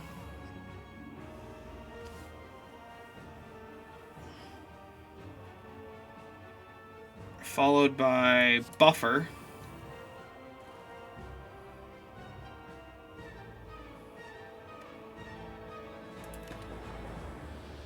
Alright, now we can actually focus on Big Crow.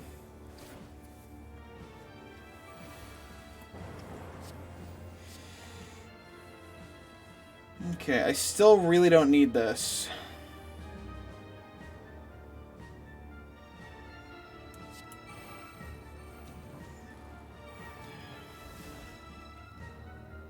Yeah, I know my hand is full. Leave me alone. This. So I'll have 2 extra energy next turn. For the Channeling Lightning. Channel Lightning. FTL.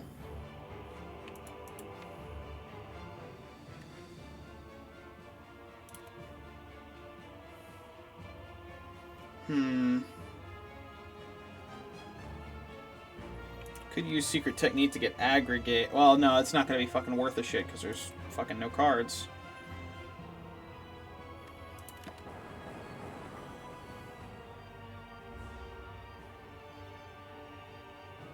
Alright, now we're out of buffers, which is almost a problem.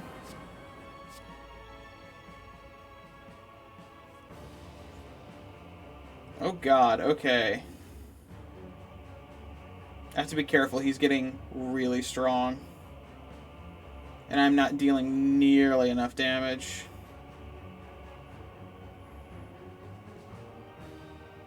Okay. Let's start with this. Yeah, that's a shitload. That's 80 fucking damage. Storm.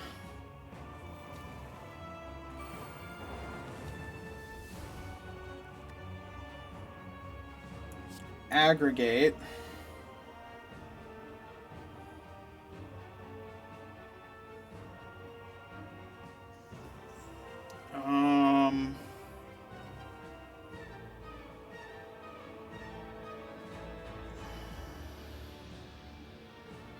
Okay, so it's gonna deal 84 damage.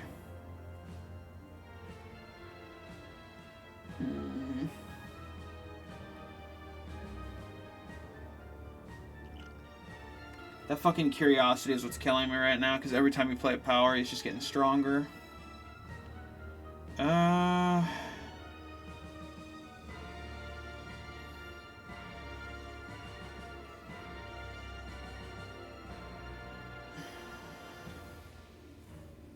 Damn, I gotta think.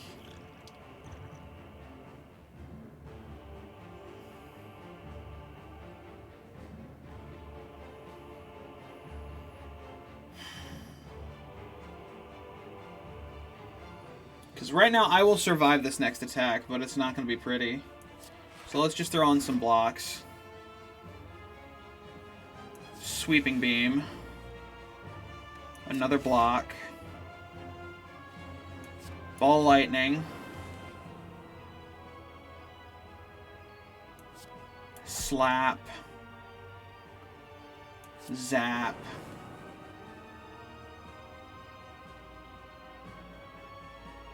And fuck it. Hey, cool. Let's draw 2 cards. They were not useful. Okay.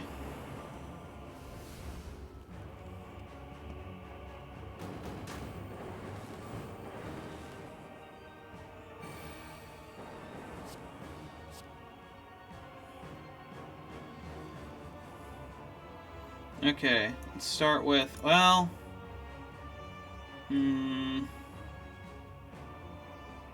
How many do I have? Okay, so it's gonna...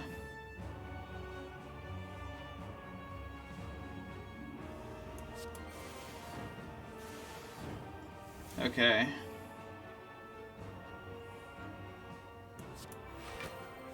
Gain some extra energy. Now we're just gonna slap him for free. Charge their battery again.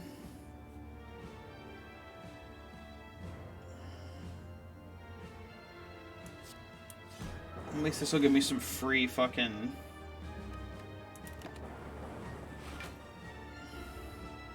some free block from the frost.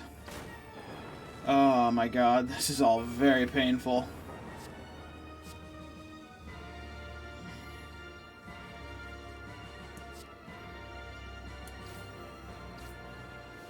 Excellent. Okay, he's weakened.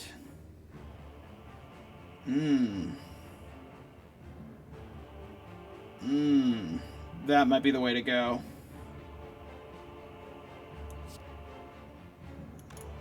Wait, I'll die. That will kill me. I will actually fucking die.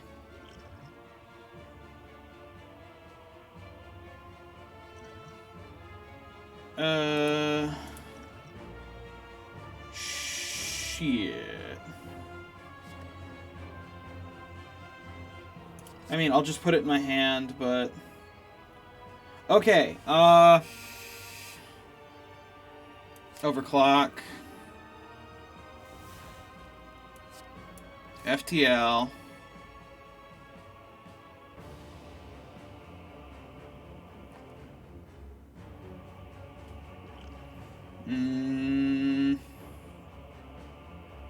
I still don't have anything fucking defensive.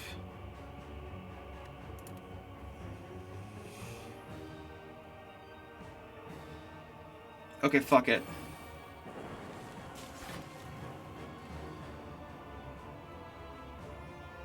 Oh, here we go. Now we're gonna Tempest for...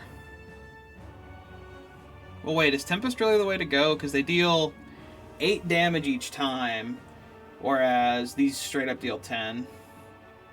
Yeah, I might just be stupid. Hold on.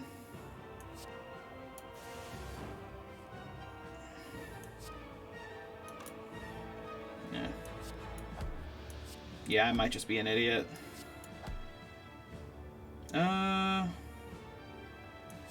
Dual cast.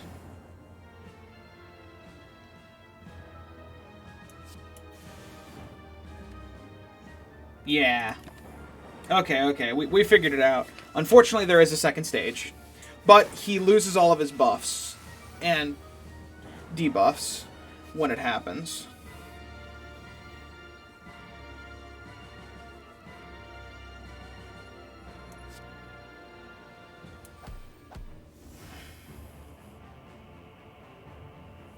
Alright, do I have any skills to pay the bills?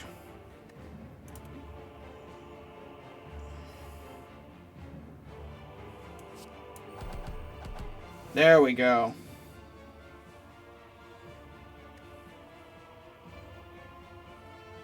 Now we start loading up on fucking techniques.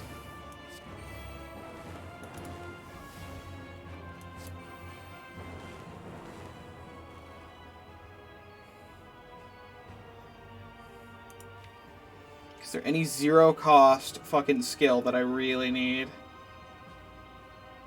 No.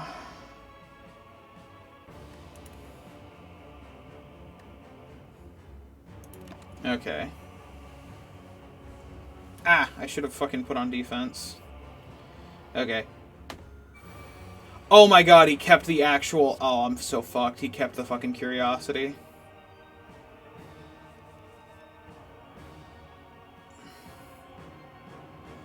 I might be fucked. Okay, whatever I play first is going to play twice. So that gives me 18.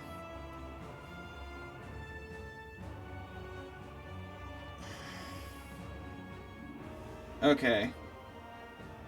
I have 3 of these, so we're just going to get us some energy.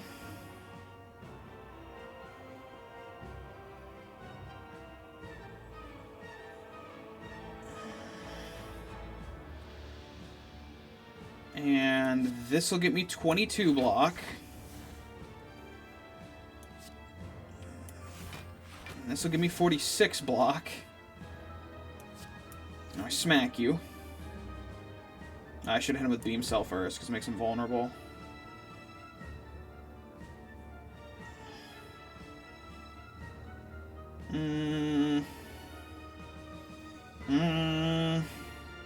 Had it been any other boss, damn it. Channel Frost, draw a card.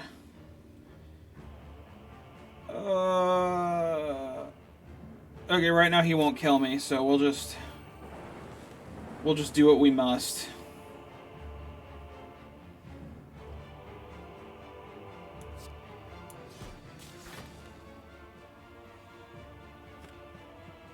Alright, so let's see. I only...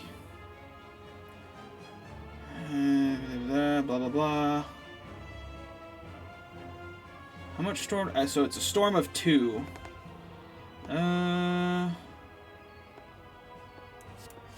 Charge the batteries. Sweeping beam. Go for the eyes. Capacitor! Fuck it.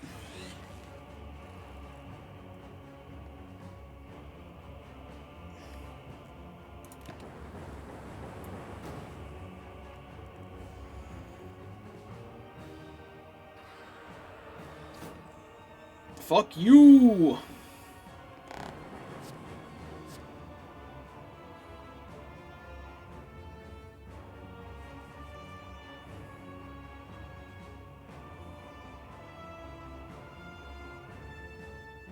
Oh god, that's a lot of damage.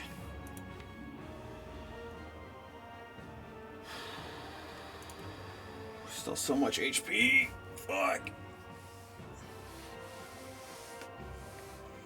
Okay, if I use Hologram, I can get Tempest back.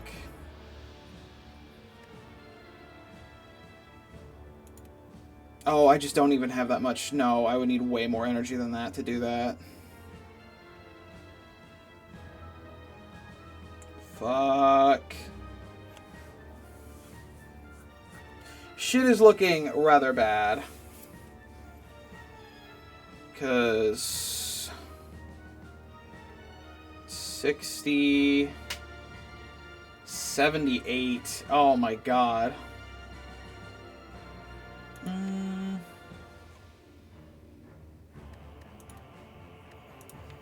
But I could get back, go for the eyes. So that might be what we do. You know what? We're just going to drink this just to be sure.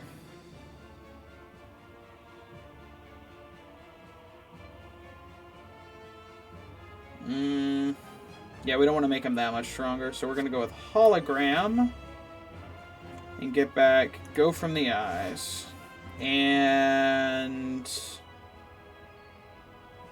aggregate.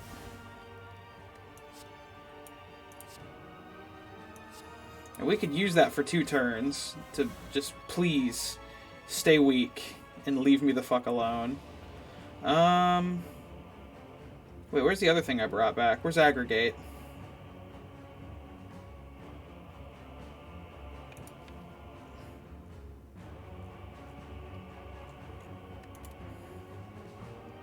Alright, so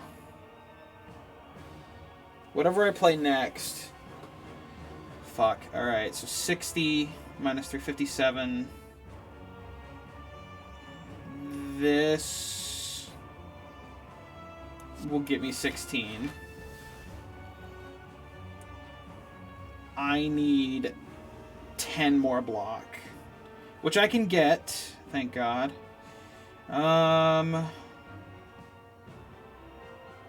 Gonna use Hologram again for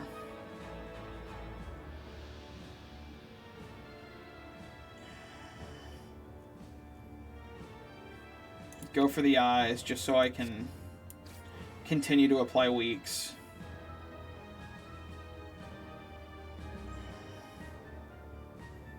Because yeah, that's 57. And I have 58. Let's go ahead and use Hologram again. And go for the eyes again. I need this thing weak for the rest of time. Claw, because it's free. Overclock, because I can. Block more, because I can. End turn.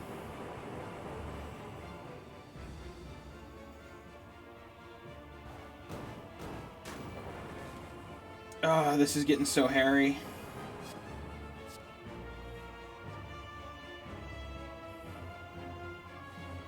Hey, go for the eyes again. Ooh. That's a lot of damage, though. It's also half of my fucking... No, I have to concentrate on defense, which I have none of. Fuck.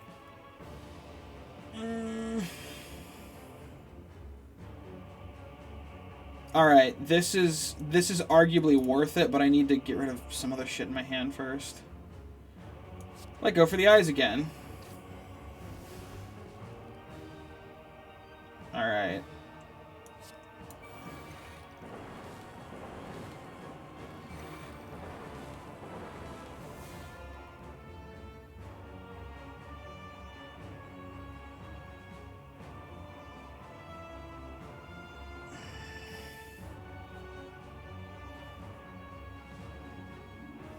Okay.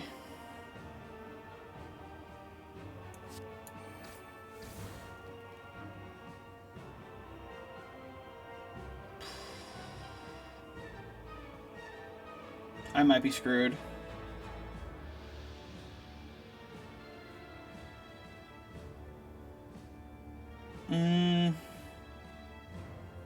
I need... Okay.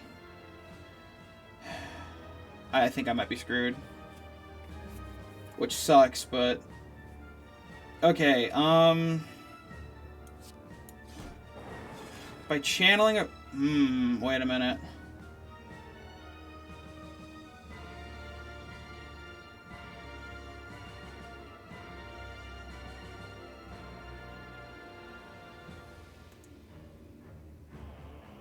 If every time it storms... If this is dealing 10 each time, and that's 20...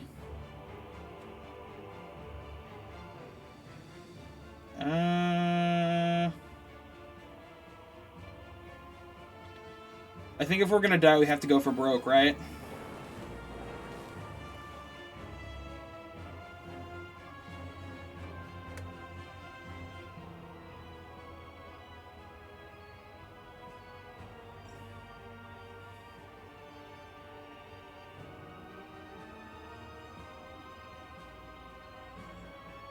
Because I don't have any buffers anymore. Damn it. Maybe I should have just doubled down on the fucking powers. Oh, shit. So now I just need to deal as much damage as physically possible.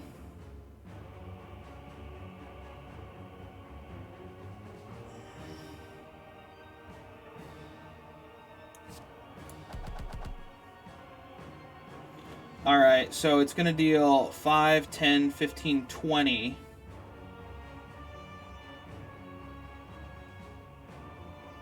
Nah, I think I've just lost. That does nothing.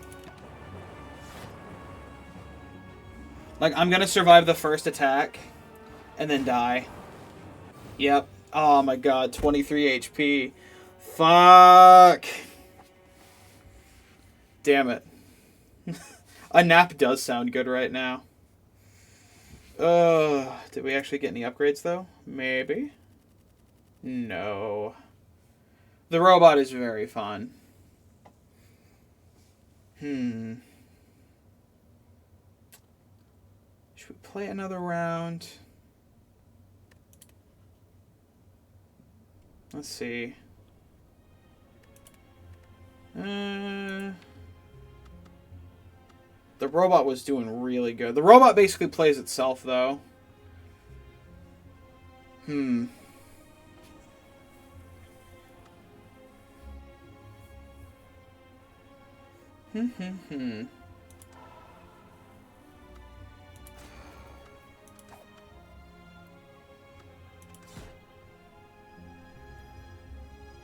Well, it's good to know now that pretty much any of these characters can actually go to the last boss. I mean, I guess that makes much more sense than it only being the Watcher.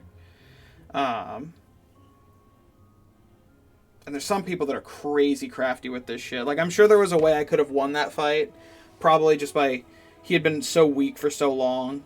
I had so much weakness on him, I probably should have just dumped everything into powers, because if it had just kept, like, channeling all that lightning, there was a good chance it would have gotten me that extra 23 damage. That's too bad.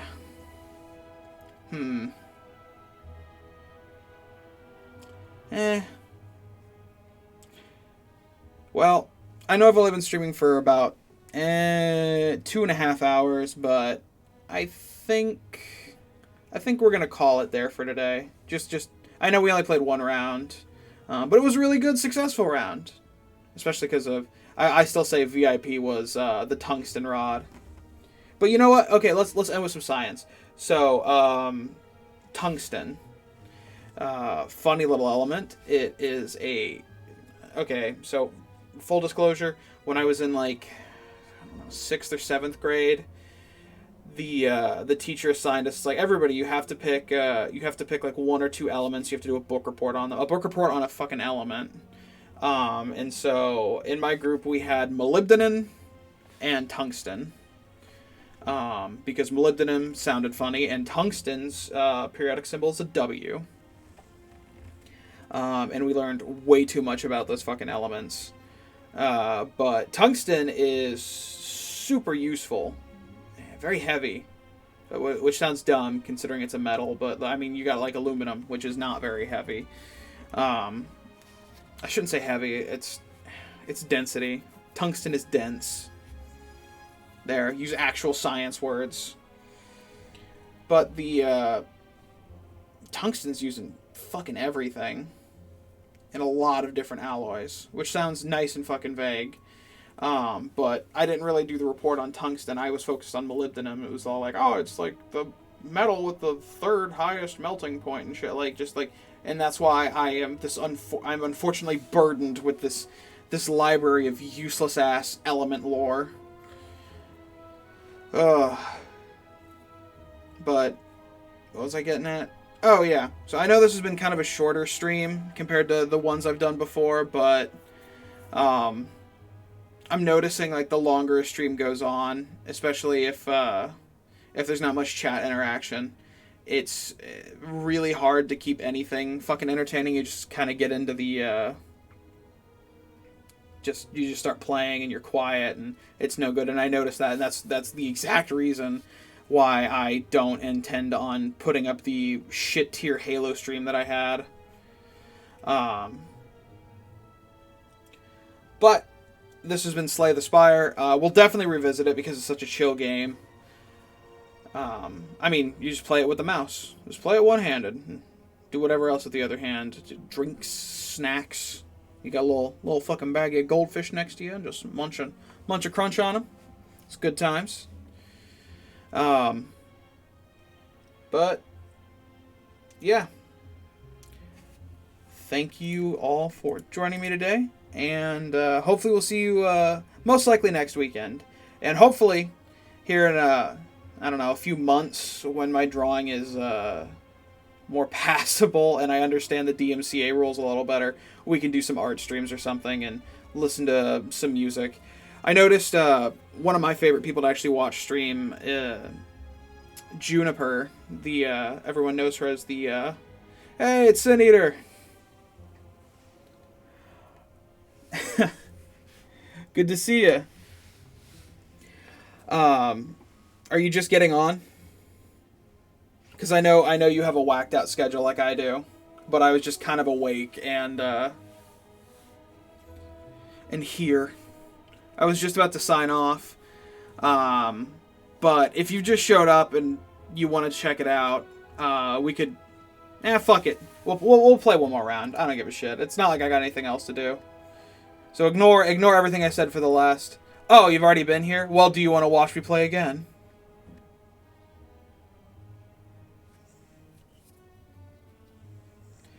Okay, so the Eldritch Hands and the Monkey Hearts is more of a hug.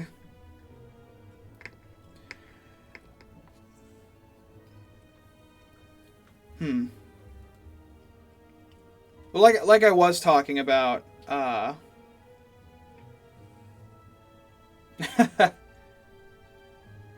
GTA RP.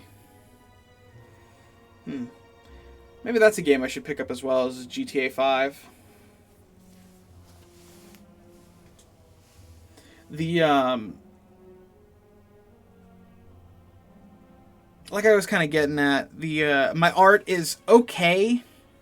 But like Juniper, like she does these art streams, and I know she was last time I watched her, she was listening to Snail House, and I fucking love them.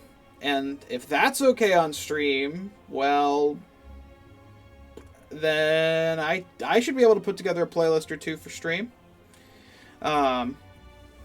So actually, let me just click off of this. The only real two pieces I've got to show off are the damn fucking gorilla back here. This Chinese Dr. Gorilla.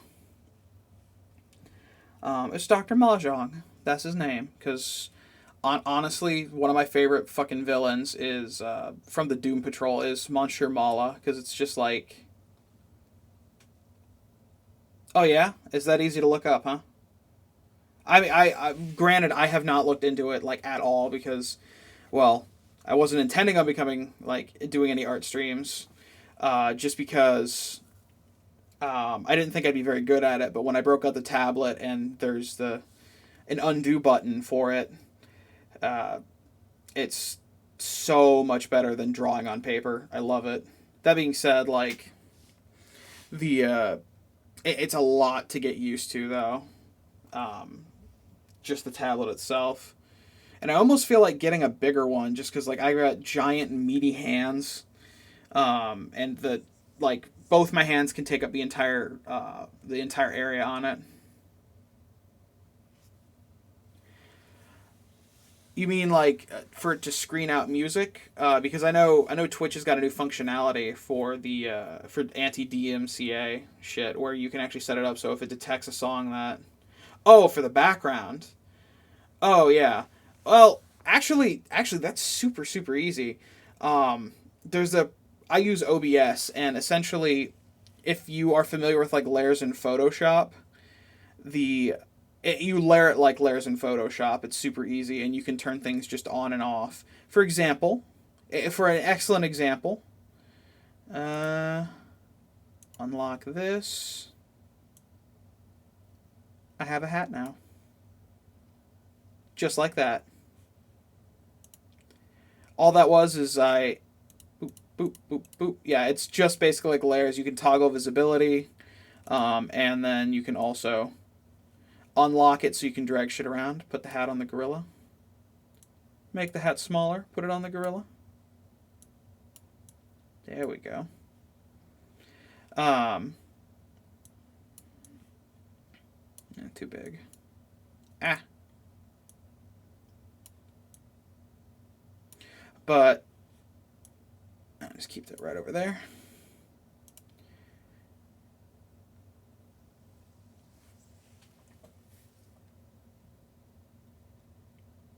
Oh, well, that's no good.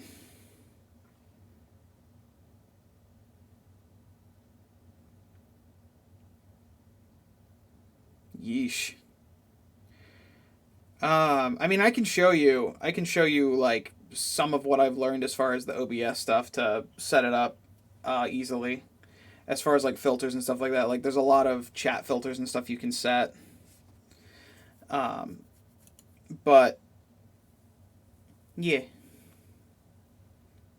the um, the different backgrounds and how you set things up, like it once you kind of understand the way they've that OBS has it, it becomes a bit more intuitive. And then you can have different scenes. And I am fortunate enough to have a stream deck, so we can just let's see where the fuck is the it's this. No, that's not the right button. This is the right button. Yay! That's that's my Stinger transition video. I learned how to make videos. Yeah. And eventually, the current room I'm in really doesn't support it, but I do. Oh yes, that is exactly what a stream deck is, and it is so handy. I have, I have SFX now too. Let's see. Uh,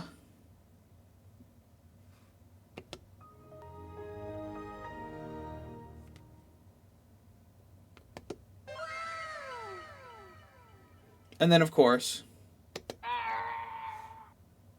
Bruh. but the best of all, I will play. Well, no, that might get me. No, that shouldn't get me DMCA probably. Well, there's not enough people. Like, well, as long as you don't report me, Sin Eater, it's just farewell music. Just the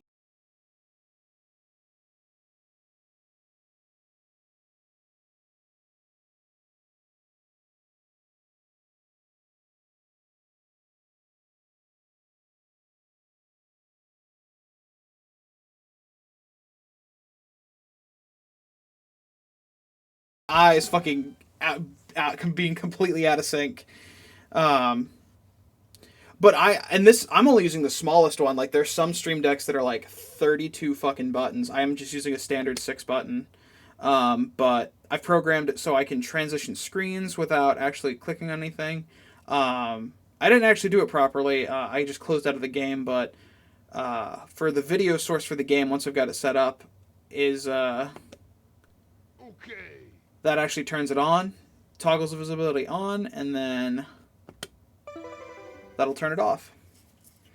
And then I just have one button. I only have 2 screens. This is for the chatting screen, but for each of the scenes, as they call it in OBS, I've just got one button dedicated to each. And I think my favorite part of specifically Stream Deck, because I'm sure there's others, but Stream Deck in particular, you can take whatever picture or even a GIF, and put it as your button to remind you what it is. Like, my button for this to change over to the gameplay is like this really, really shitty compressed MLG photo with like Snoop Dogg and Doritos and weed, and it's great. And then for the chill scene, which is the other one, I have the top post-it note up there, the lovely shit tier picture, like shittily drawn Yanners, thanks to a good friend. And then the best thing is you can actually program the buttons to have multiple functions. So I have one button that turns on the stream, turns on the recording, and just starts everything. And then that same button can be programmed to turn it off. So, like, I'm actually only using 5 out of 6 of the buttons. You could, like, for my sound effects, it's actually just a folder labeled SFX. And so you click on that. I don't know if you can nest folders. I don't think you can, but if you are really in need of, like, if you're really in need of that many buttons, then just get the bigger Stream Deck. Because, I mean, they come in like 16 and 32, and they're not that pricey. I think I got this for like 40, 50 bucks or something. And it's just handy. It just it really helps with the flow for the stream. Let's see. I'm trying to see what else. There is one other thing I happen to draw.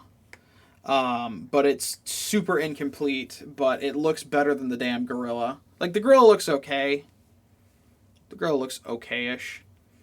Let's see. I can edit it as we're going, so let's just add image. And we'll call it display. Well, we'll just call it art. Fuck it. Do not make source visible right now. Browse. I definitely don't need it from stream recordings. Let's see. Where is... Oh, it's on my desktop, isn't it? Here we go. And we'll put it over top of that. We will put it underneath chat. Unlock it. I'll make this smaller because this is going to be way too fucking big for the screen. Shazam! Oh wait, no, it's just... Yeah. Well, if I can make it even bigger, I guess. Yay! It's fucking Wendigo skull.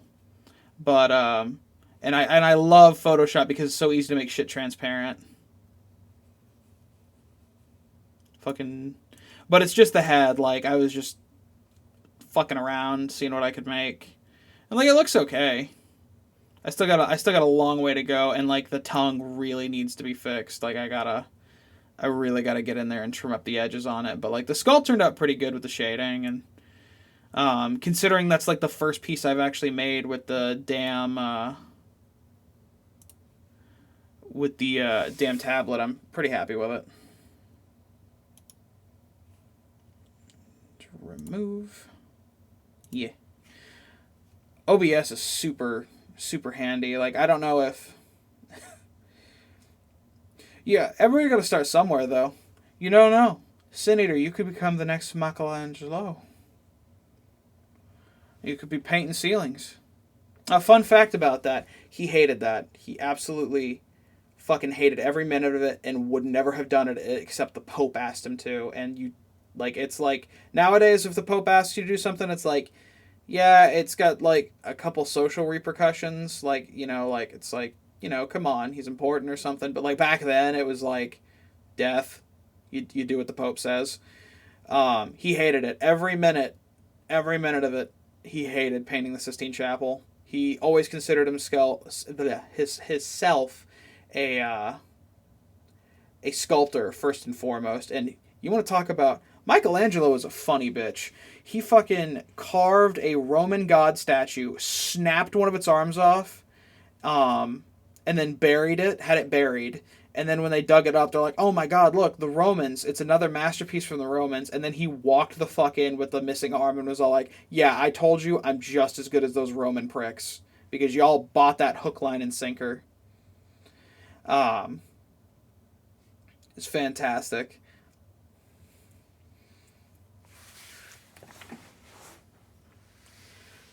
He was a very interesting person. Probably one of my favorite artists. And then the one thing that always like shocks me is because I've never actually been to see it. But if you are unaware of the David, like how big the David actually is, it's like, here, I'll Google this shit real quick. It is like, God, it's like 12 or 14 feet tall. I gotta look this up for myself just to know. David statue size.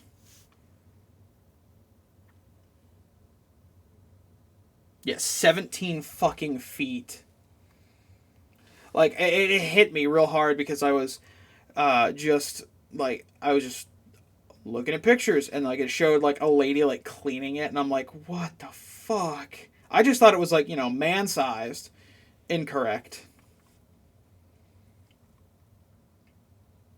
Just good God. It absolutely blows me away. Like, and that's probably one of the most intimidating things about trying to like get into art or being an artist is like you see how good some people are and you're just all like, why do I even fucking bother? Like, especially like, I feel fucking bad for sculptors because like your classical Renaissance sculptors, like, I cannot remember the piece. But if I Google this, I might be able to find it.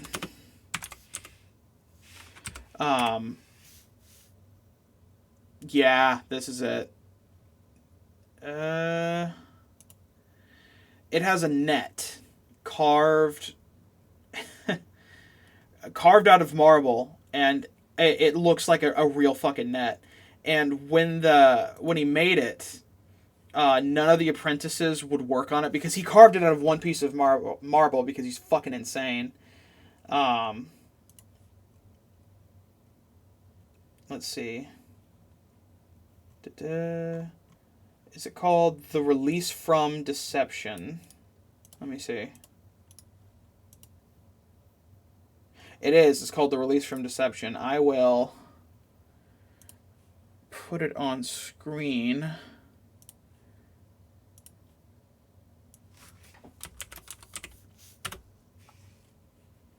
After I download a picture of it.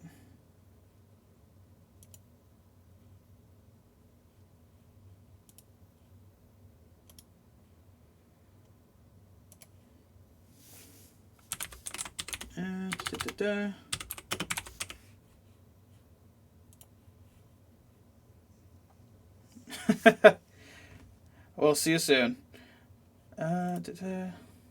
We'll put up several examples of art.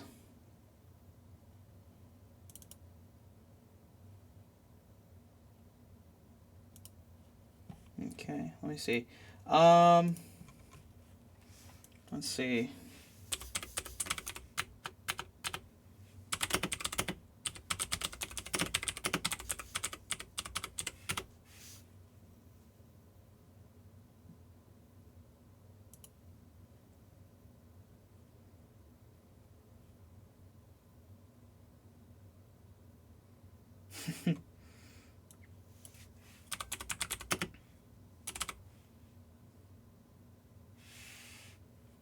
Let's see.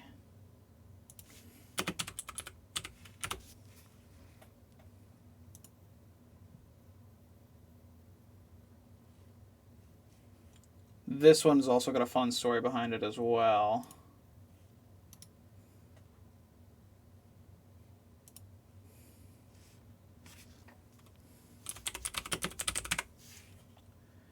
Let's see if I can't think of... Everything's good in 3, so what's a third one that's...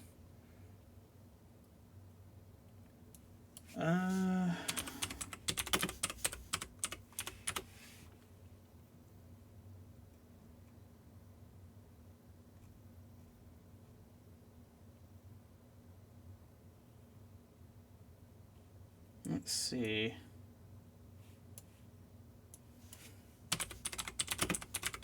Oh, yeah, the one where, the Veiled Virgin, that one is also absolutely fucking ridiculous.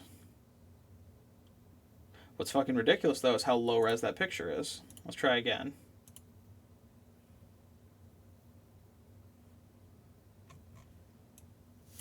Da-da-da.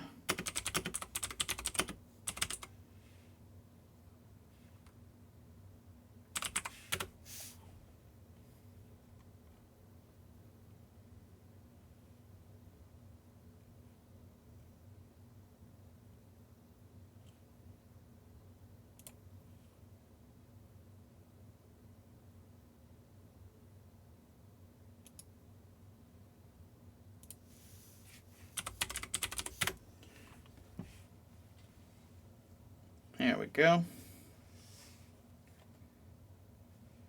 So let's go ahead and start with this one. And we will make it visible. Yay! So, like, you see, like, people make marble statues. Like, this is just made out of marble. And it looks like fucking cloth.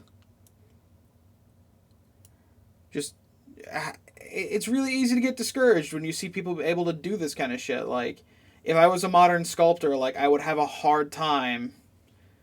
I feel like I'd have a hard time just kind of getting out of bed over some things when I see, like... I mean, it's definitely something to aspire to. Like, you think to yourself, it's like, man, I could make this someday. But it's really discouraging when you start off.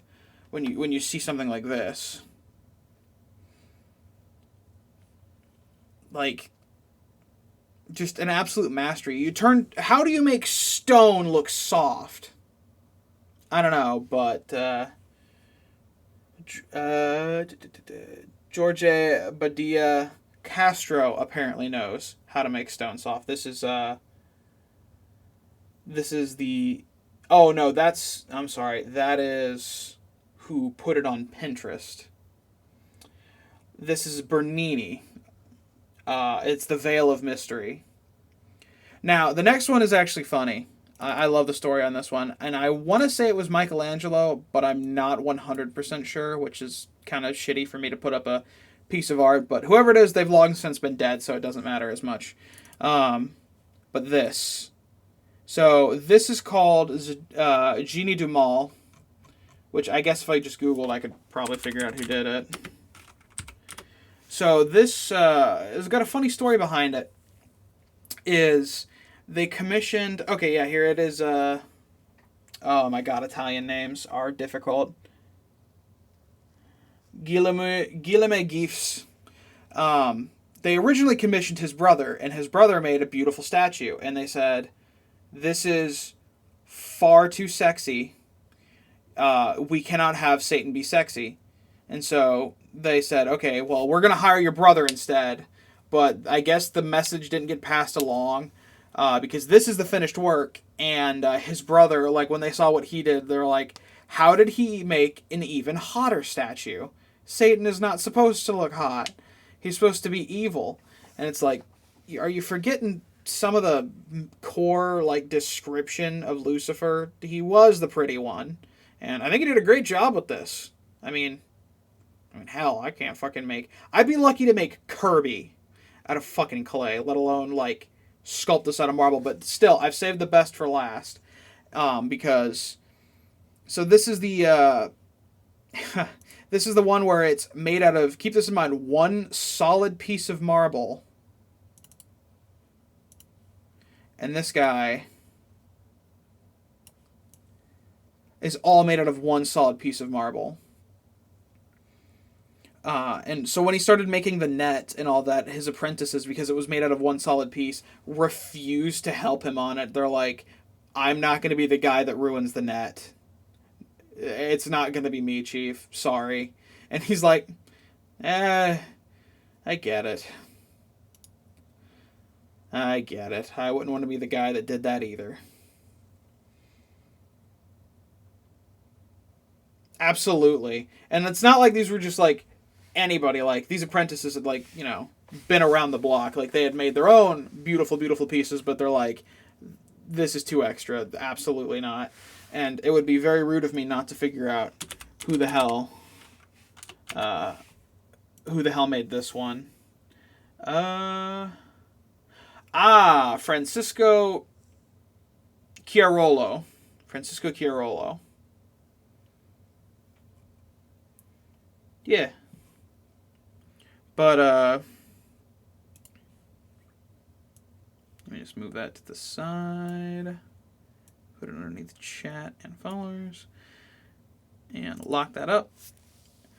But the, what I'm hoping to do is slowly replace this, like, haphazard, like, scrapped-ass background with different cryptids I draw and then other things if they're worth a shit. Like, the gorilla is barely passable, and I threw it on here just to prove I'm not just fucking around.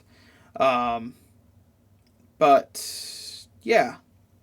I think the long-term goal of learning how to do the art and stuff like that is, after being in science for, like, 4 or 5 years now out of college, I just don't think, like, I could make decent money. I could go be a lab manager. That wouldn't be a problem. Like, that's definitely still a career option for me. But I don't think that's what would make me happy. And even if I don't end up becoming, like, the next Toby Fox or, God, the next fucking Kojima, like, that guy's just an absolute mad lad. And I could talk on Death Stranding, but I don't like to give sass or review or description on games I haven't actually personally played. But I understand Death Stranding would take like 30 hours of just to get into it, and I have not had that kind of time between drawing and everything else. But I would like to at some point actually produce a game and put it on Steam, and hell, if it was good enough, and if it, what would be amazing, like a pipe dream though, is like if it could make it to like the Nintendo Switch or something.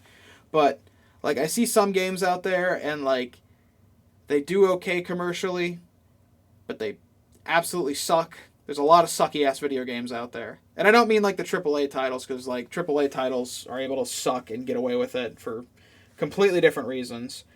But I have a couple ideas, and I'm not a complete novice at computers, and so learn how to do art, learn how to do music. I've got Fruity Loops license on that, and learn a little bit of this and that, and maybe cobble some stuff together. And then it'll be the ultimate full circle. Then I play it on stream, and then probably suck at it. Like, that would be the ultimate grief. My own fucking Frankenstein's monster. That I fucking make a game and then am not able to beat it, despite not trying to make a difficult game. Oh, the SCP story stuff, like doing stuff in the backdrop. Yeah, I fucking love SCPs, like, to death, because there's so much to it. Like, some of them are stupid serious, and then some of them are just stupid not serious, and then some of them are not serious but are also serious. Like, my favorite, just to give a shout out to another creator, because I remember when he was like really small, and now I think he can almost do it like full time as a career, is oh yeah, 100% you can make them into games. They're all under a like when you go on the website, it's all fair use. Is that the right words? I mean, that's why I even have like up there above up there above Dr. Mahjong is the fucking symbol for the foundation. Because that's way easier to draw than the Global Occult Coalition symbol. Like, that is way more complicated. Those could be made into games. Sure, I have some original ideas as well.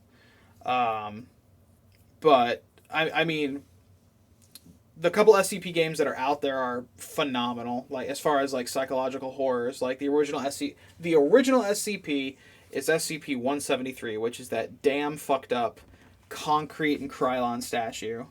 And it makes one hell of a great horror game. But there's so many more now, like... Man, I don't even know where to start. I mean, you've got Cain, you've got Abel. Cain and Abel, you've got the hard-to-destroy reptile, you got the Plague Doctor, and in the... after they expanded it, because they put a lot of work into it, whoever the guys are... Oh, yeah. And a massive amount of good stuff. In the original SCP game, you were mostly just running away from SCP-173. But they added in, like, the Plague Doctor and a bunch of others. If for anybody out there that's not familiar with SCP, if you wanted a really, really great story-driven introduction to it, and you're not a huge fan of reading, there's a guy on YouTube called the Volgun, Volgun, and he does dramatic readings of them. I think it might be his full-time job because his Patreon is popping off. But he puts in like a super amount of effort into like his videos, and I've enjoyed every single one of them. SCPs are absolutely a great time. It's like all the best distilled parts of like X from 4chan of like paranormal stories. I mean, don't get me wrong. Some of those are pretty good too. Like, I've been known to peruse YouTube and look for the occasional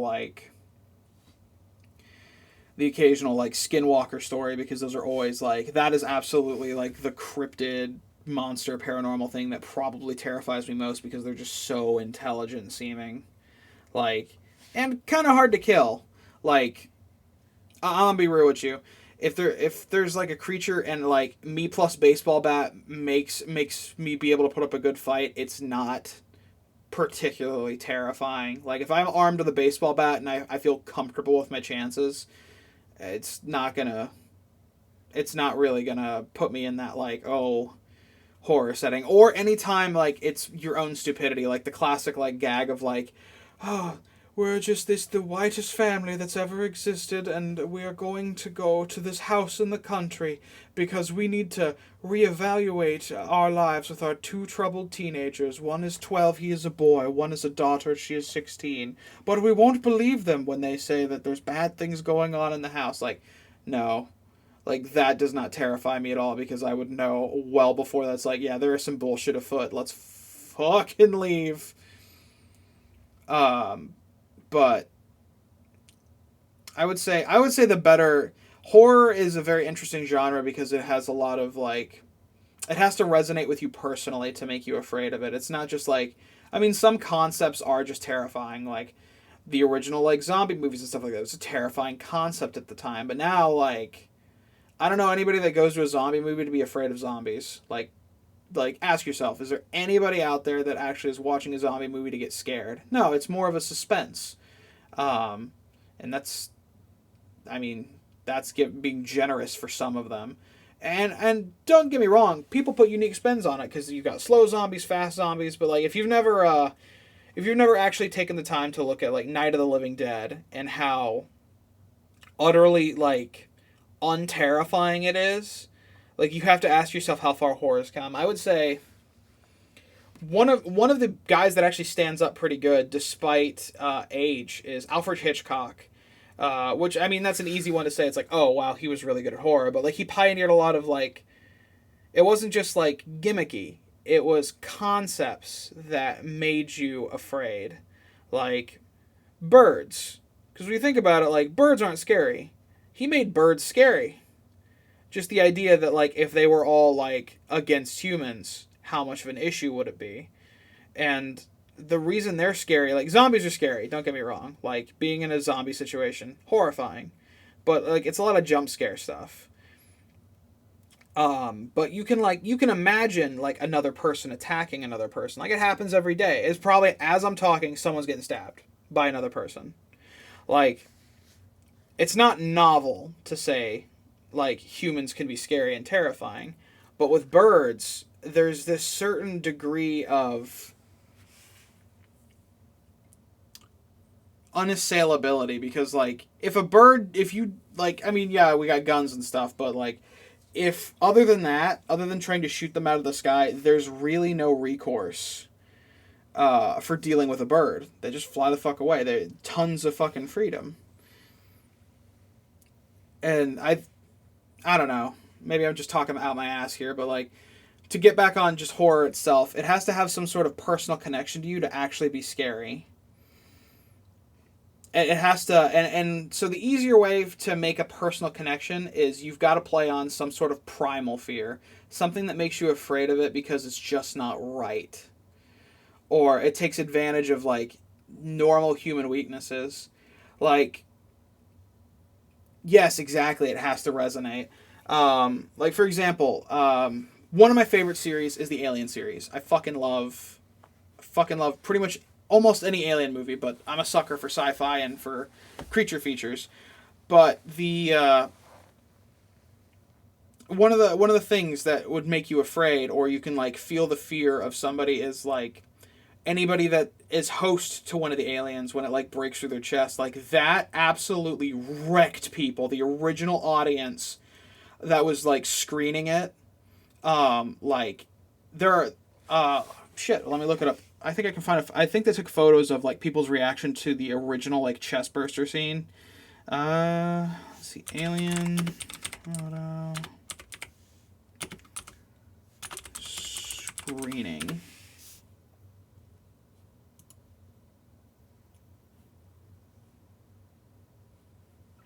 Here we go.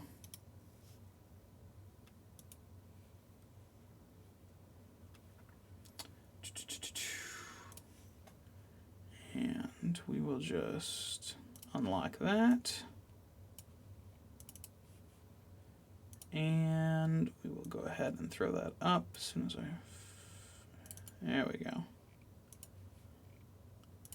There we oh, well, shit, it's huge.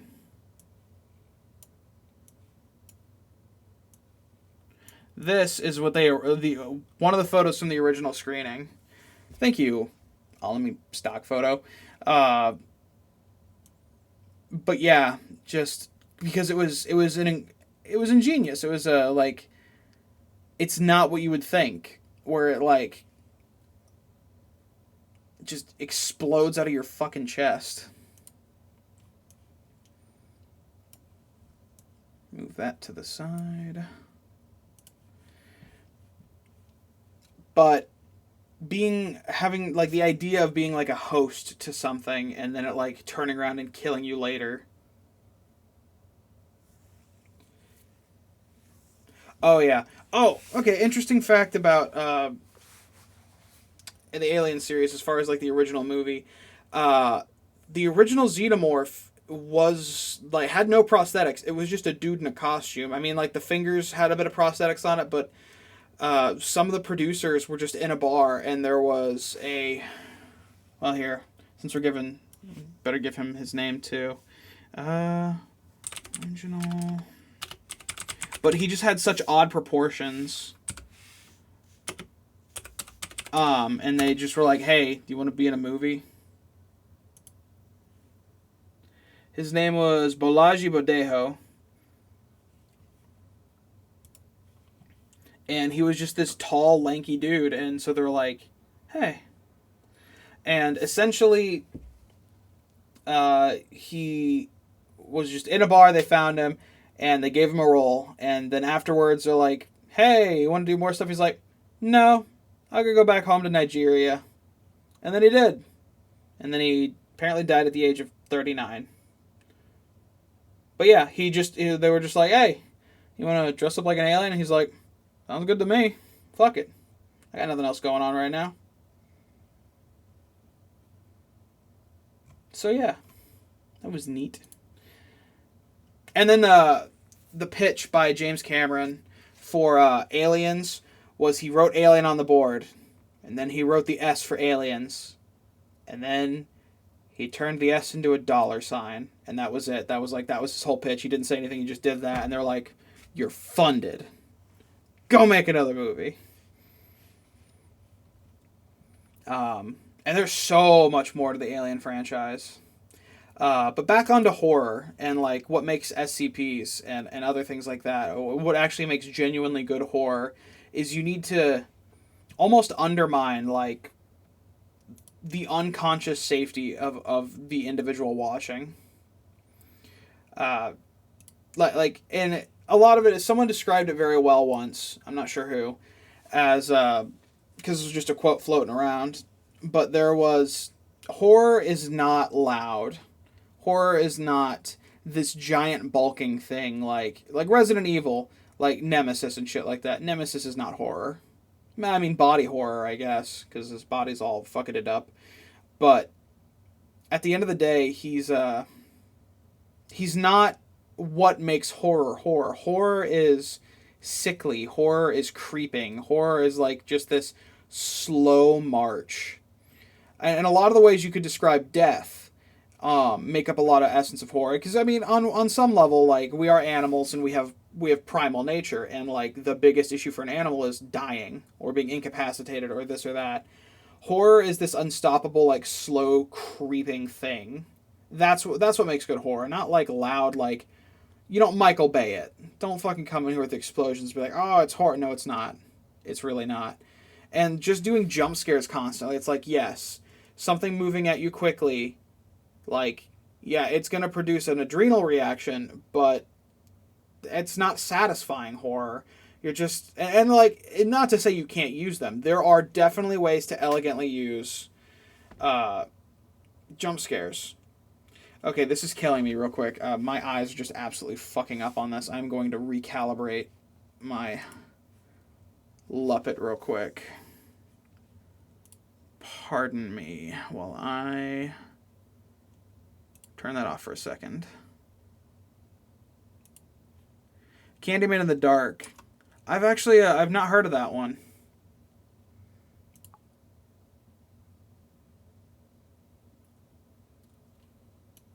Calibrated, yay. There we go. There we go. The eyes look like they're fucking up less now. Oh, Watch It in the Dark. I gotcha. Where is my face? Here it is. Yay! Now when I blink, it blinks instead of my eyes just bugging out all over the place. Oh, jeez. And knowing you, that movie is probably terrifying because you are an absolute connoisseur of such macabre things. Honest to God, funny enough, because it's really not a scary movie. But I guess the concept, like going back to like horror as a concept, the concept of it freaked me out is like Signs always creeped me out. Like when I was a kid, like it creeped me out heavily until I watched Scary Movie and then they made it fucking hilarious. Thank you, Leslie Nielsen. My eyes are still absolutely bugging out. Good God. Like I'm not even blinking and it's just all over the damn place. There we go. Maybe that's better. As long as I hold perfectly still. But yeah, just the concept of Signs and aliens like freaked me out because it was like something beyond your control. And they were, once again, they were stealthy and they were creepy. Like they crept through the corn and all this jet. Well, they ran through the corn like a motherfucker, but like, and that was, you want to talk about like a tasteful jump scare, is like when he's using the kitchen knife to look underneath the door for the alien and then the hand comes out. That is a good jump scare. You can do good, clean jump scares. But if you are using it as a linchpin for your entire like movie, you're doing a disservice to it.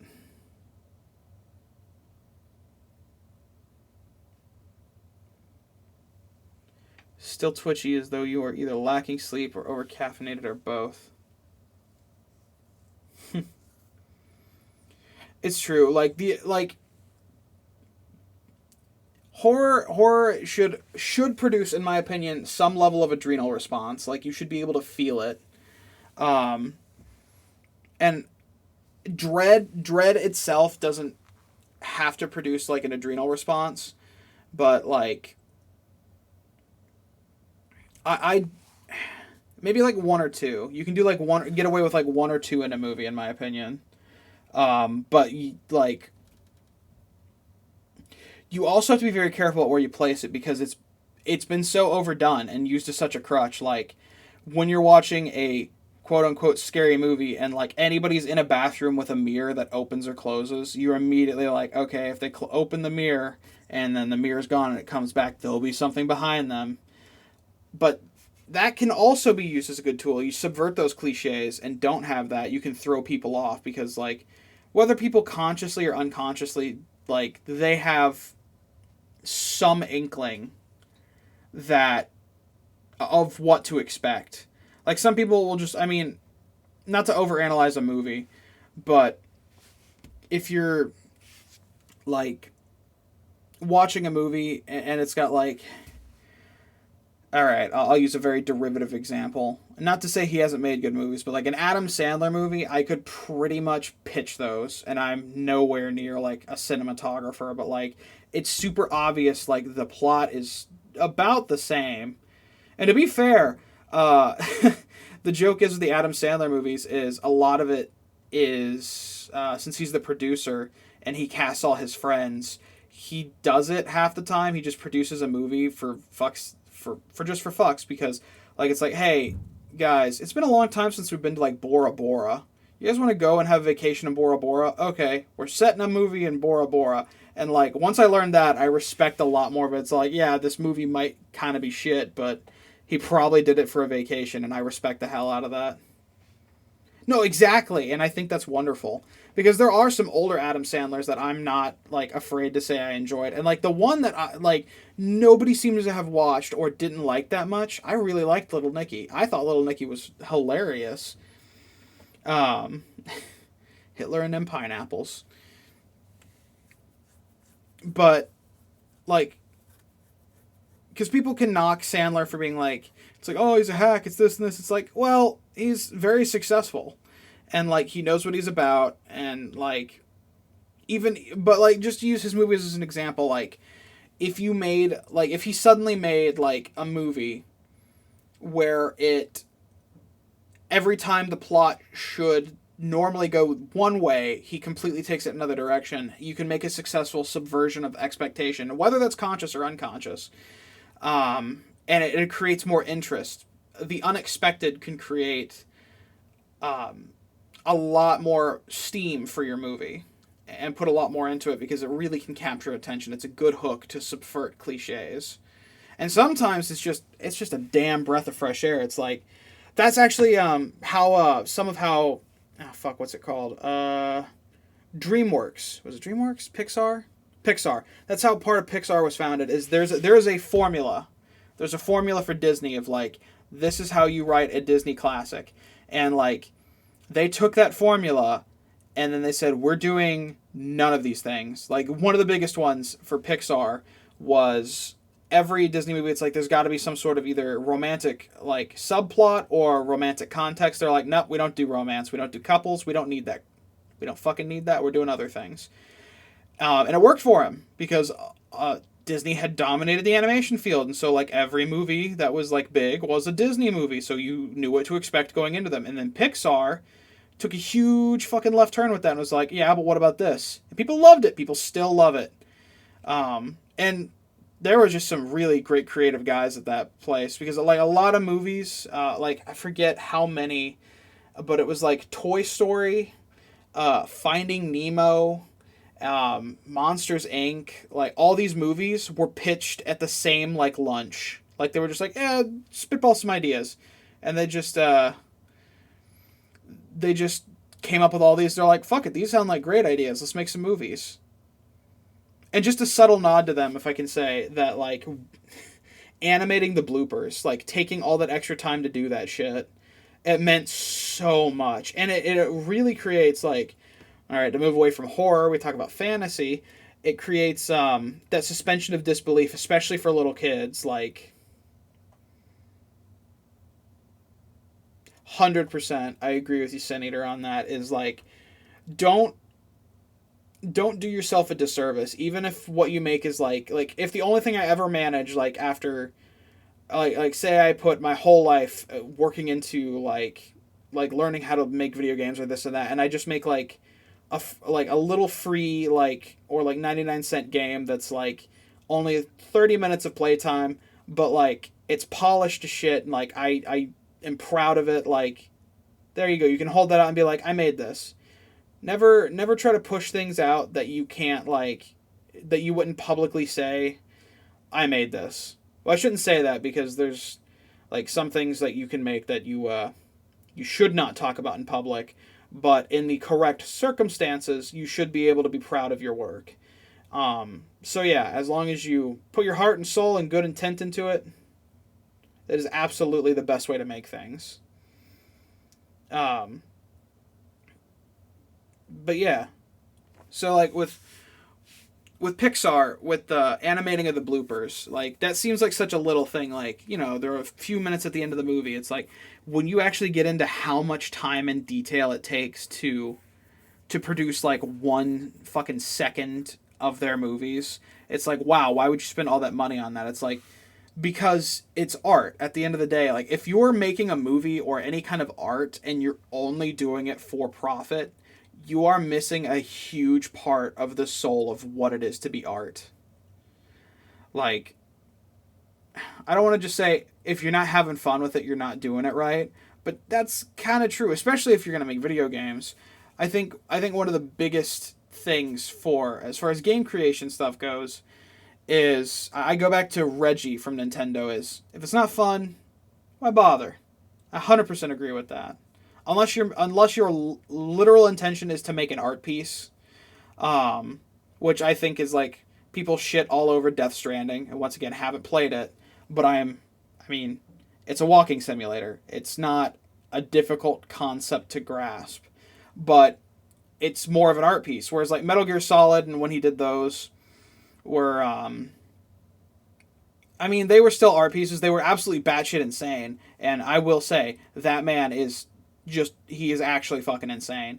Like, he wanted to make the end boss fight, not to spoil anything for MGS3, but there is a sniper battle that you fight, and it takes for fucking ever. Like, it is, you are going to, like, before the fight starts, if you know what's coming up, go take a piss, grab some snacks, fucking get some water, because you are going to be there, like, for literal hours. Like, it's ridiculous. He wanted to make it a lot worse. Well, not worse, but a lot longer. And to to bring it full circle, Kojima had a very interesting idea for a horror game back when you made them on floppy disks. Is he wanted to coat the top of the floppy disk in a... Oh, you want to talk about immersion, this next thing. He wanted to coat the top of the floppy disk in a thin layer of copper, so that as you played the game, it would burn off the copper and your room would start to smell like blood. And they were like, we are not going to do that. There are some legal issues that, no, you can't do it. And he's all like, cowards. You fucking cowards. Like, if you actually gave Kojima resources to make whatever game he wanted, you would... I don't even know if it would work. Like, he's legitimately insane. But, like, what he comes up with is, you gotta give it to the guy. He's absolutely novel. But if we're talking about, like, putting a lot of heart and soul into something and, like, making something that's your own, I think the best the couple of indie developers I can think of are, like, Undertale by Toby Fox and Yacht Club. And I love what Yacht Club did with, like, it's on my list of the millions of games I still need to play, but Shovel Knight made by Yacht Club. I think one of the most appreciative things is that Yacht Club, whenever they came out with a DLC, if you had the base game, you got the DLC for free. Because they're like, well, you already believed in our product, so here's a little extra on top. And you just don't see that. You just don't see that in any of like the big industries, that kind of stuff. I mean, sometimes, but for the most part, you don't. Like EA don't do that shit. EA does the opposite of that shit, and I think that's why, like, especially now that tools are like there's literally like Game Maker where you can make your own stuff. Now that it's much more accessible, there's more indie developers, and I think that's just the best thing for gaming. Because there's plenty of people out there with great ideas, and now more than ever, people are able to go out and make their own shit, and make what they believe would be a good game. And I would way rather, like, this dude, like, in a basement worked for 8 years. I would rather spend my money on his hard like fought work for his piece than pretty much any AAA title. There are some exceptions. Like, there are some studios that don't miss. Like, Studio Santa Monica, the last God of War was an absolute... Like, the last God of War was so good that if the next God of War is a PS5 exclusive, I will have to get a PS5. Like, that is probably the only game that will sell that system to me, because otherwise I could not give a shit. But for the most part, like, there's been this huge, like, cultural, like, rejection of certain, like, new policies for like microtransactions and DLCs. Like, if your game has microtransactions and it affects gameplay at all, your game will not survive, because people just don't put up with that shit. Why would if I want to do pay to win, I would pick up another gacha game. That being said, like, already Fate Grand Order is already... I'm married to that game. I'm already married to that shit. I cannot afford another gacha game. But, like, if I was going to pay to win, I may as well just play a fucking gacha game or some shit like that. Now, cosmetics are fine. Like, TF2 has thrived for fucking ever. And by God, I love fucking TF2. Because it doesn't take itself too seriously. This is kind of disjointed, but, like, for anybody that's aspiring to make something... One of the best quotes I ever heard, and it's another guy that inspires me to be a creator, is Ego Raptor, Aaron Hansen from the Game Grumps. Is he does this review series called Sequelitis. He's only made a couple, but each one is an absolute pop-off banger. Like, not that he needs any press from, like, me, but what did he say? It was about the nature of making Ocarina of Time. Pay to win is 100% garbage. But yeah, I know, cosmetics, people will always buy cosmetics, because fuck it, yeah. Like, cosmetics are absolutely the way to go. Because as long as they don't affect gameplay. But after I say this quote, I'm going to get into what has gone wrong with cosmetics as of recently. But Aaron was talking about the transition from 2D to 3D between, what was it? A Link to the Past, not A Link Between Worlds, that's the newer one. A Link to the Past and Ocarina of Time. Is the more precise you try to make a reality, the more you have to stipulate on that reality. It's like, oh, we've got the most realistic this, and that. You don't actually need that to make something good. Like, I think that's probably the biggest failing of, like, Cyberpunk, and it's, like, why it was such a fucking clusterfuck, is like, oh, wow, we've stipulated on reality so that it's basically, like, a perfect altered reality. It's like, no, suspension of disbelief exists in humans. We're not, like, fucking perfect machines. And suspension of disbelief is your best friend as a creator.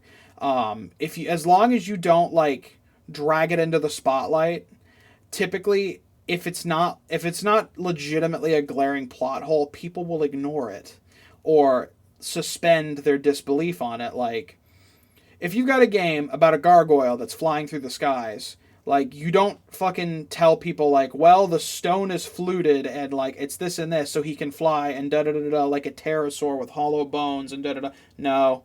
Please don't do that. No, don't do that. That's not...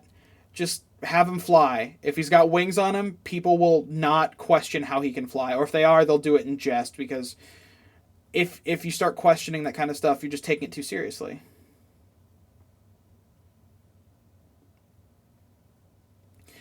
Well, yeah, that's as far as, like, cosmetics and stuff like that goes. But no, mine is even scummier than that. Like, there are definitely games that are pushing agendas nowadays. And, like, there's a way to do politics in a game, and there's a way not to do politics. So I will rag on one game and praise another game for politics. So for starters, Last of Us 2. The only reason that game sold anything was because of Last of Us 1, and Last of Us 2 was recycled gameplay, and like the story was disjointed because they were pushing some kinds of agendas. I won't get into the agendas, I won't talk about them, but it was definitely politicized. It was politicized to death. Now, another game that is chock full of politics but does it correctly would be an absolute banger classic, Fallout New Vegas. You are completely mired in politics the entire time you're there, and a lot of it you're choosing the extremes between the boomers, the NCR, the Legion. Like, there's no clear good guy, because it's real and it's raw, and there's politics, and that's the way you do politics in a game. If you are slapping a coat of paint on something as like pop art propaganda, like, people are going to notice it, and when they notice it, you can't suspend that disbelief, or it's not going to work. It's going to suck. But what I think is even scummier, and I can't remember. I think it was EA, and I don't mind slandering them, so, like, and talking trash about them because EA fucking sucks. But it was some FPS. It came out through like either data mining, or somebody was let out of their non-disclosure, or the non-disclosure ended so they could talk about it. The matchmaking was purposefully set up that if you had certain like expensive cosmetics, it would purposefully place you against people of lesser skill so you would win more often.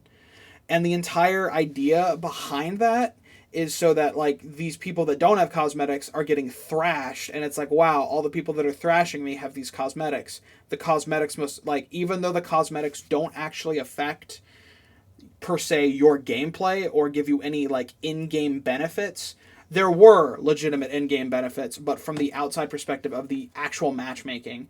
And by God, that was one of the scummiest fucking things I ever heard, just to push more fucking cosmetics.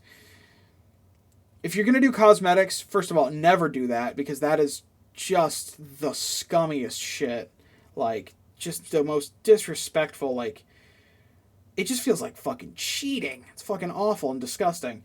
But the best way is, like, you can make two kinds of cosmetics, in my opinion. You can make cosmetics that go to teenage edgelords, like... like, oh, this makes me look more like Ezio, or this makes me look more like an assassin. And then the better cosmetics, the ones that are fucking goofy, like Rainbow Six Siege. I've never personally played it. The learning curve seems kind of steep, and I'm not an FPS guy. But that being said, the hilarious fucking costumes I've seen as presented through Russian Badger are wonderful to behold. And to bring it on back to TF2, that's half of playing TF2 is like dominating a guy while you're wearing like a fucking unicorn hat and just fucking around, because it's silly, because it's fun. Any game that doesn't have fun as one of its central themes is, or like to have fun in mind, is a failure of a game, because that's part of the medium itself. Yeah, video games are art. Like, I won't argue that at all. Like, but they're a very different kind of medium for art. Like, a sculpture doesn't need to be fun. It can be. I've seen some, like, weird, like, moving sculptures that are absolutely baller. A painting doesn't need to be fun. It's just art. It tells its medium through just visual image alone. Video games are the only place where you can enthrall, like, how many senses? Like, sight, hearing. Like, it's an experience on top of being art. And so you have to, like, despite, like, all your artistic intentions, you have to keep in mind... like, you have to be able to look outside of it and, like, objectively say, is this fun? Are people gonna find this fun? And, like, it's difficult, but it's easy. Like, how do you make a fun game? It's like, well, if you're making, like, an RPG, it needs to have, like the attacks, like Final Fantasy. Like, what makes Final Fantasy fun? Even though you have to grind like hell, like, it needs to be flashy. The sound effects need to pop off. They need to be, like, very, like, if you're going to make, like, a fire effect, it needs to be bright. It needs to stand out. It needs to be, like, unambiguously, like, bam, you did that. Like, it needs to be bold, like those attacks and this and that. I'm kind of stealing part of what I know from another sequelitis where he was talking about Castlevania when they started, like, after Castlevania 1 and Castlevania 2, the game got much grindier, but the gameplay didn't really change. Meanwhile, like, more modern Castlevanias are grindy, but they're fun because, like, and it sounds stupid, but the particle effects are better. The sound effects for, like, when you do things are better. Like, there are elements you can add to a game that make you feel, like, especially powerful. Like, if the game makes you feel powerful or like you're whooping ass, like, people love that shit. And then we could get into, like, the whole conversation of, like, when you're absolutely whooping ass on a game, like, for some people that's all they want. They just want to whoop ass. But for other people, like, they have to be whooping ass because they're skilled. And then you get into, like, skill ceilings, and, like, Dark Souls is a big example. Like, that's a lot of people gatekeep the shit out of the Dark Souls series. And, like, it's a good series, don't get me wrong. I'm not very good at it, but it really kickstarted a huge, like, movement for, like, games. Like, if this is a hard game, like, it makes you feel accomplished. And I understand that too. Like, if you beat, like, a super hard game, like when I beat Metal Gear Solid 1, I felt accomplished as fuck. Like, that was hard. Like, when I was done with it, I felt like I had achieved something. And that's a different kind of fulfillment than, like, Katamari, where I just roll shit into a ball, which is satisfying because look at me roll shit into a ball. Like, as far as games go and, like, fun, I guess you have to, like, focus that fun through what context you want the game to be fun. Like, it's all a giant balancing act. Like, you want a game to be fun, but you also don't want to completely dictate how a player is supposed to play it. Like, yeah, the game can be linear, and the game can have, like, such and such elements and this and that, and, like, that's not to say there's not, like, certain ways you have to do things. Like, in Shovel Knight, a fantastic Metroidvania-style game, there are sections where you absolutely need to use the shovel to bounce across things, and, like, certain obstacles that can only be cleared with certain items. But at the most part, like, as far as freedom of movement, how you fight bosses, what damage you deal, what sub items you use to, like, help you deal that damage is up to the player. Because if a game doesn't give you any agency, it's not a very good video game. If there's no agency to be found, like, even in a simple game, like, even Pong gives you player agency because you move the controller, you're in control. That's part of the medium. So you have to balance, like, what is fun, how do you want your players to have fun, while still giving them enough agency to fulfill that, instead of being like, the game should be played like this. Nobody wants to play a game where you're told how to play. That's just chores. That's just following instructions. I can build an IKEA bookshelf, but there's only one way to build an IKEA bookshelf. And it's with pegs and maybe a hammer if you need one. I just use other pieces and smack it into place. But there's really only one way to build that IKEA bookshelf. I don't like building IKEA bookshelves. I like playing video games. It's just... And, like, I think giving somebody that agency, I think that's one of the most immersive parts of it. Is, like, whenever a decision is taken out of your hands, it breaks immersion. And immersion is its own fucking animal of, like, what is important and what isn't important. Because, once again, the more you stipulate on the more exacting a reality is, the more you have to stipulate on it. Like Cyberpunk. Like, is Cyberpunk truly immersive? Well, with no bugs happening, I guess, like, the lighting is very well done, the shaders are great, all this ray tracing, like, it's a beautiful game, don't get me wrong, but the second a bug happens, that immersion is immediately fucking broken. Meanwhile, if I go play a banger that I absolutely want to play here soon, Bowser's Fury, Mario game, a very interesting Mario game, I might add, considering it's all one giant level, which I think is an absolute marvelous design. Like, your immersion isn't broken on Mario. Do you actually believe that you're a 40 or 35, 40-year-old Italian plumber jumping around? No, but you're still immersed in the gameplay. It still catches your attention. You are still Mario. You still control him because that's suspension of disbelief. It goes hand in hand with immersion. people nowadays are trying to get immersion. Like, there doesn't need, like, ignoring the idea of suspension of disbelief, whether because they just don't think that's the way to go, or they're just that poor a writer or a creator that they can't understand how to utilize it. That they want to make, like Cyberpunk, I believe, is a true endeavor at not requiring suspension of disbelief and just inserting you into the game, or like some Ready Player One shit. And that's really not the fucking way to go. Like, if you want a game like a VR game, like Super Hot, where you are actually just, you're basically Neo from the Matrix, time only moves when you do, you can get really immersed into that. Hell, people have hurt themselves playing that game because it's VR and they run into shit. Why? Because they're immersed.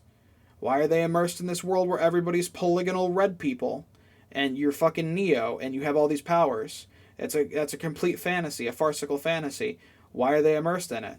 Because suspension of disbelief. It's like your strongest tool. God, it's an excuse even just to not have to stipulate on reality.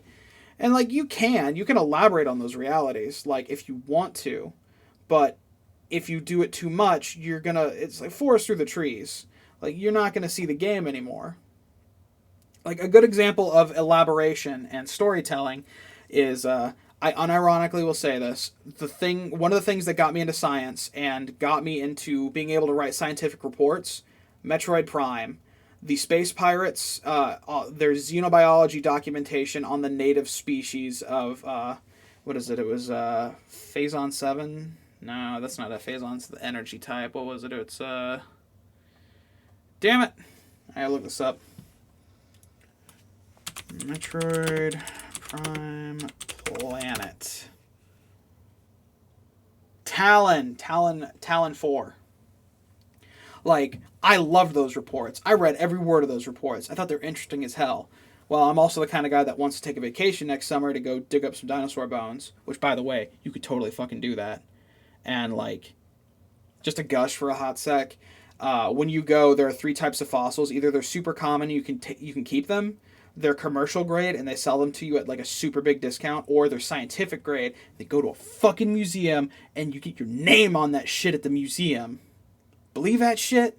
Amazing. Imagine your fucking name in a museum. But anyways, like, I'm a nerd.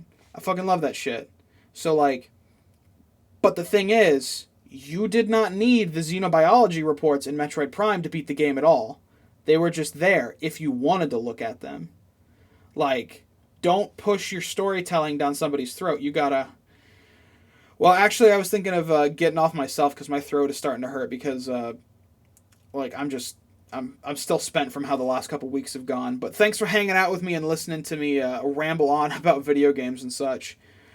Oh, I got a big bottle of water here next to me. I'm hydrating. I'm fucking starving, too. I gotta get food myself. But, thanks for listening to me ramble and rant, and hopefully we'll put this one up on YouTube. It's always a pleasure, and I will see you all later. Goodbye.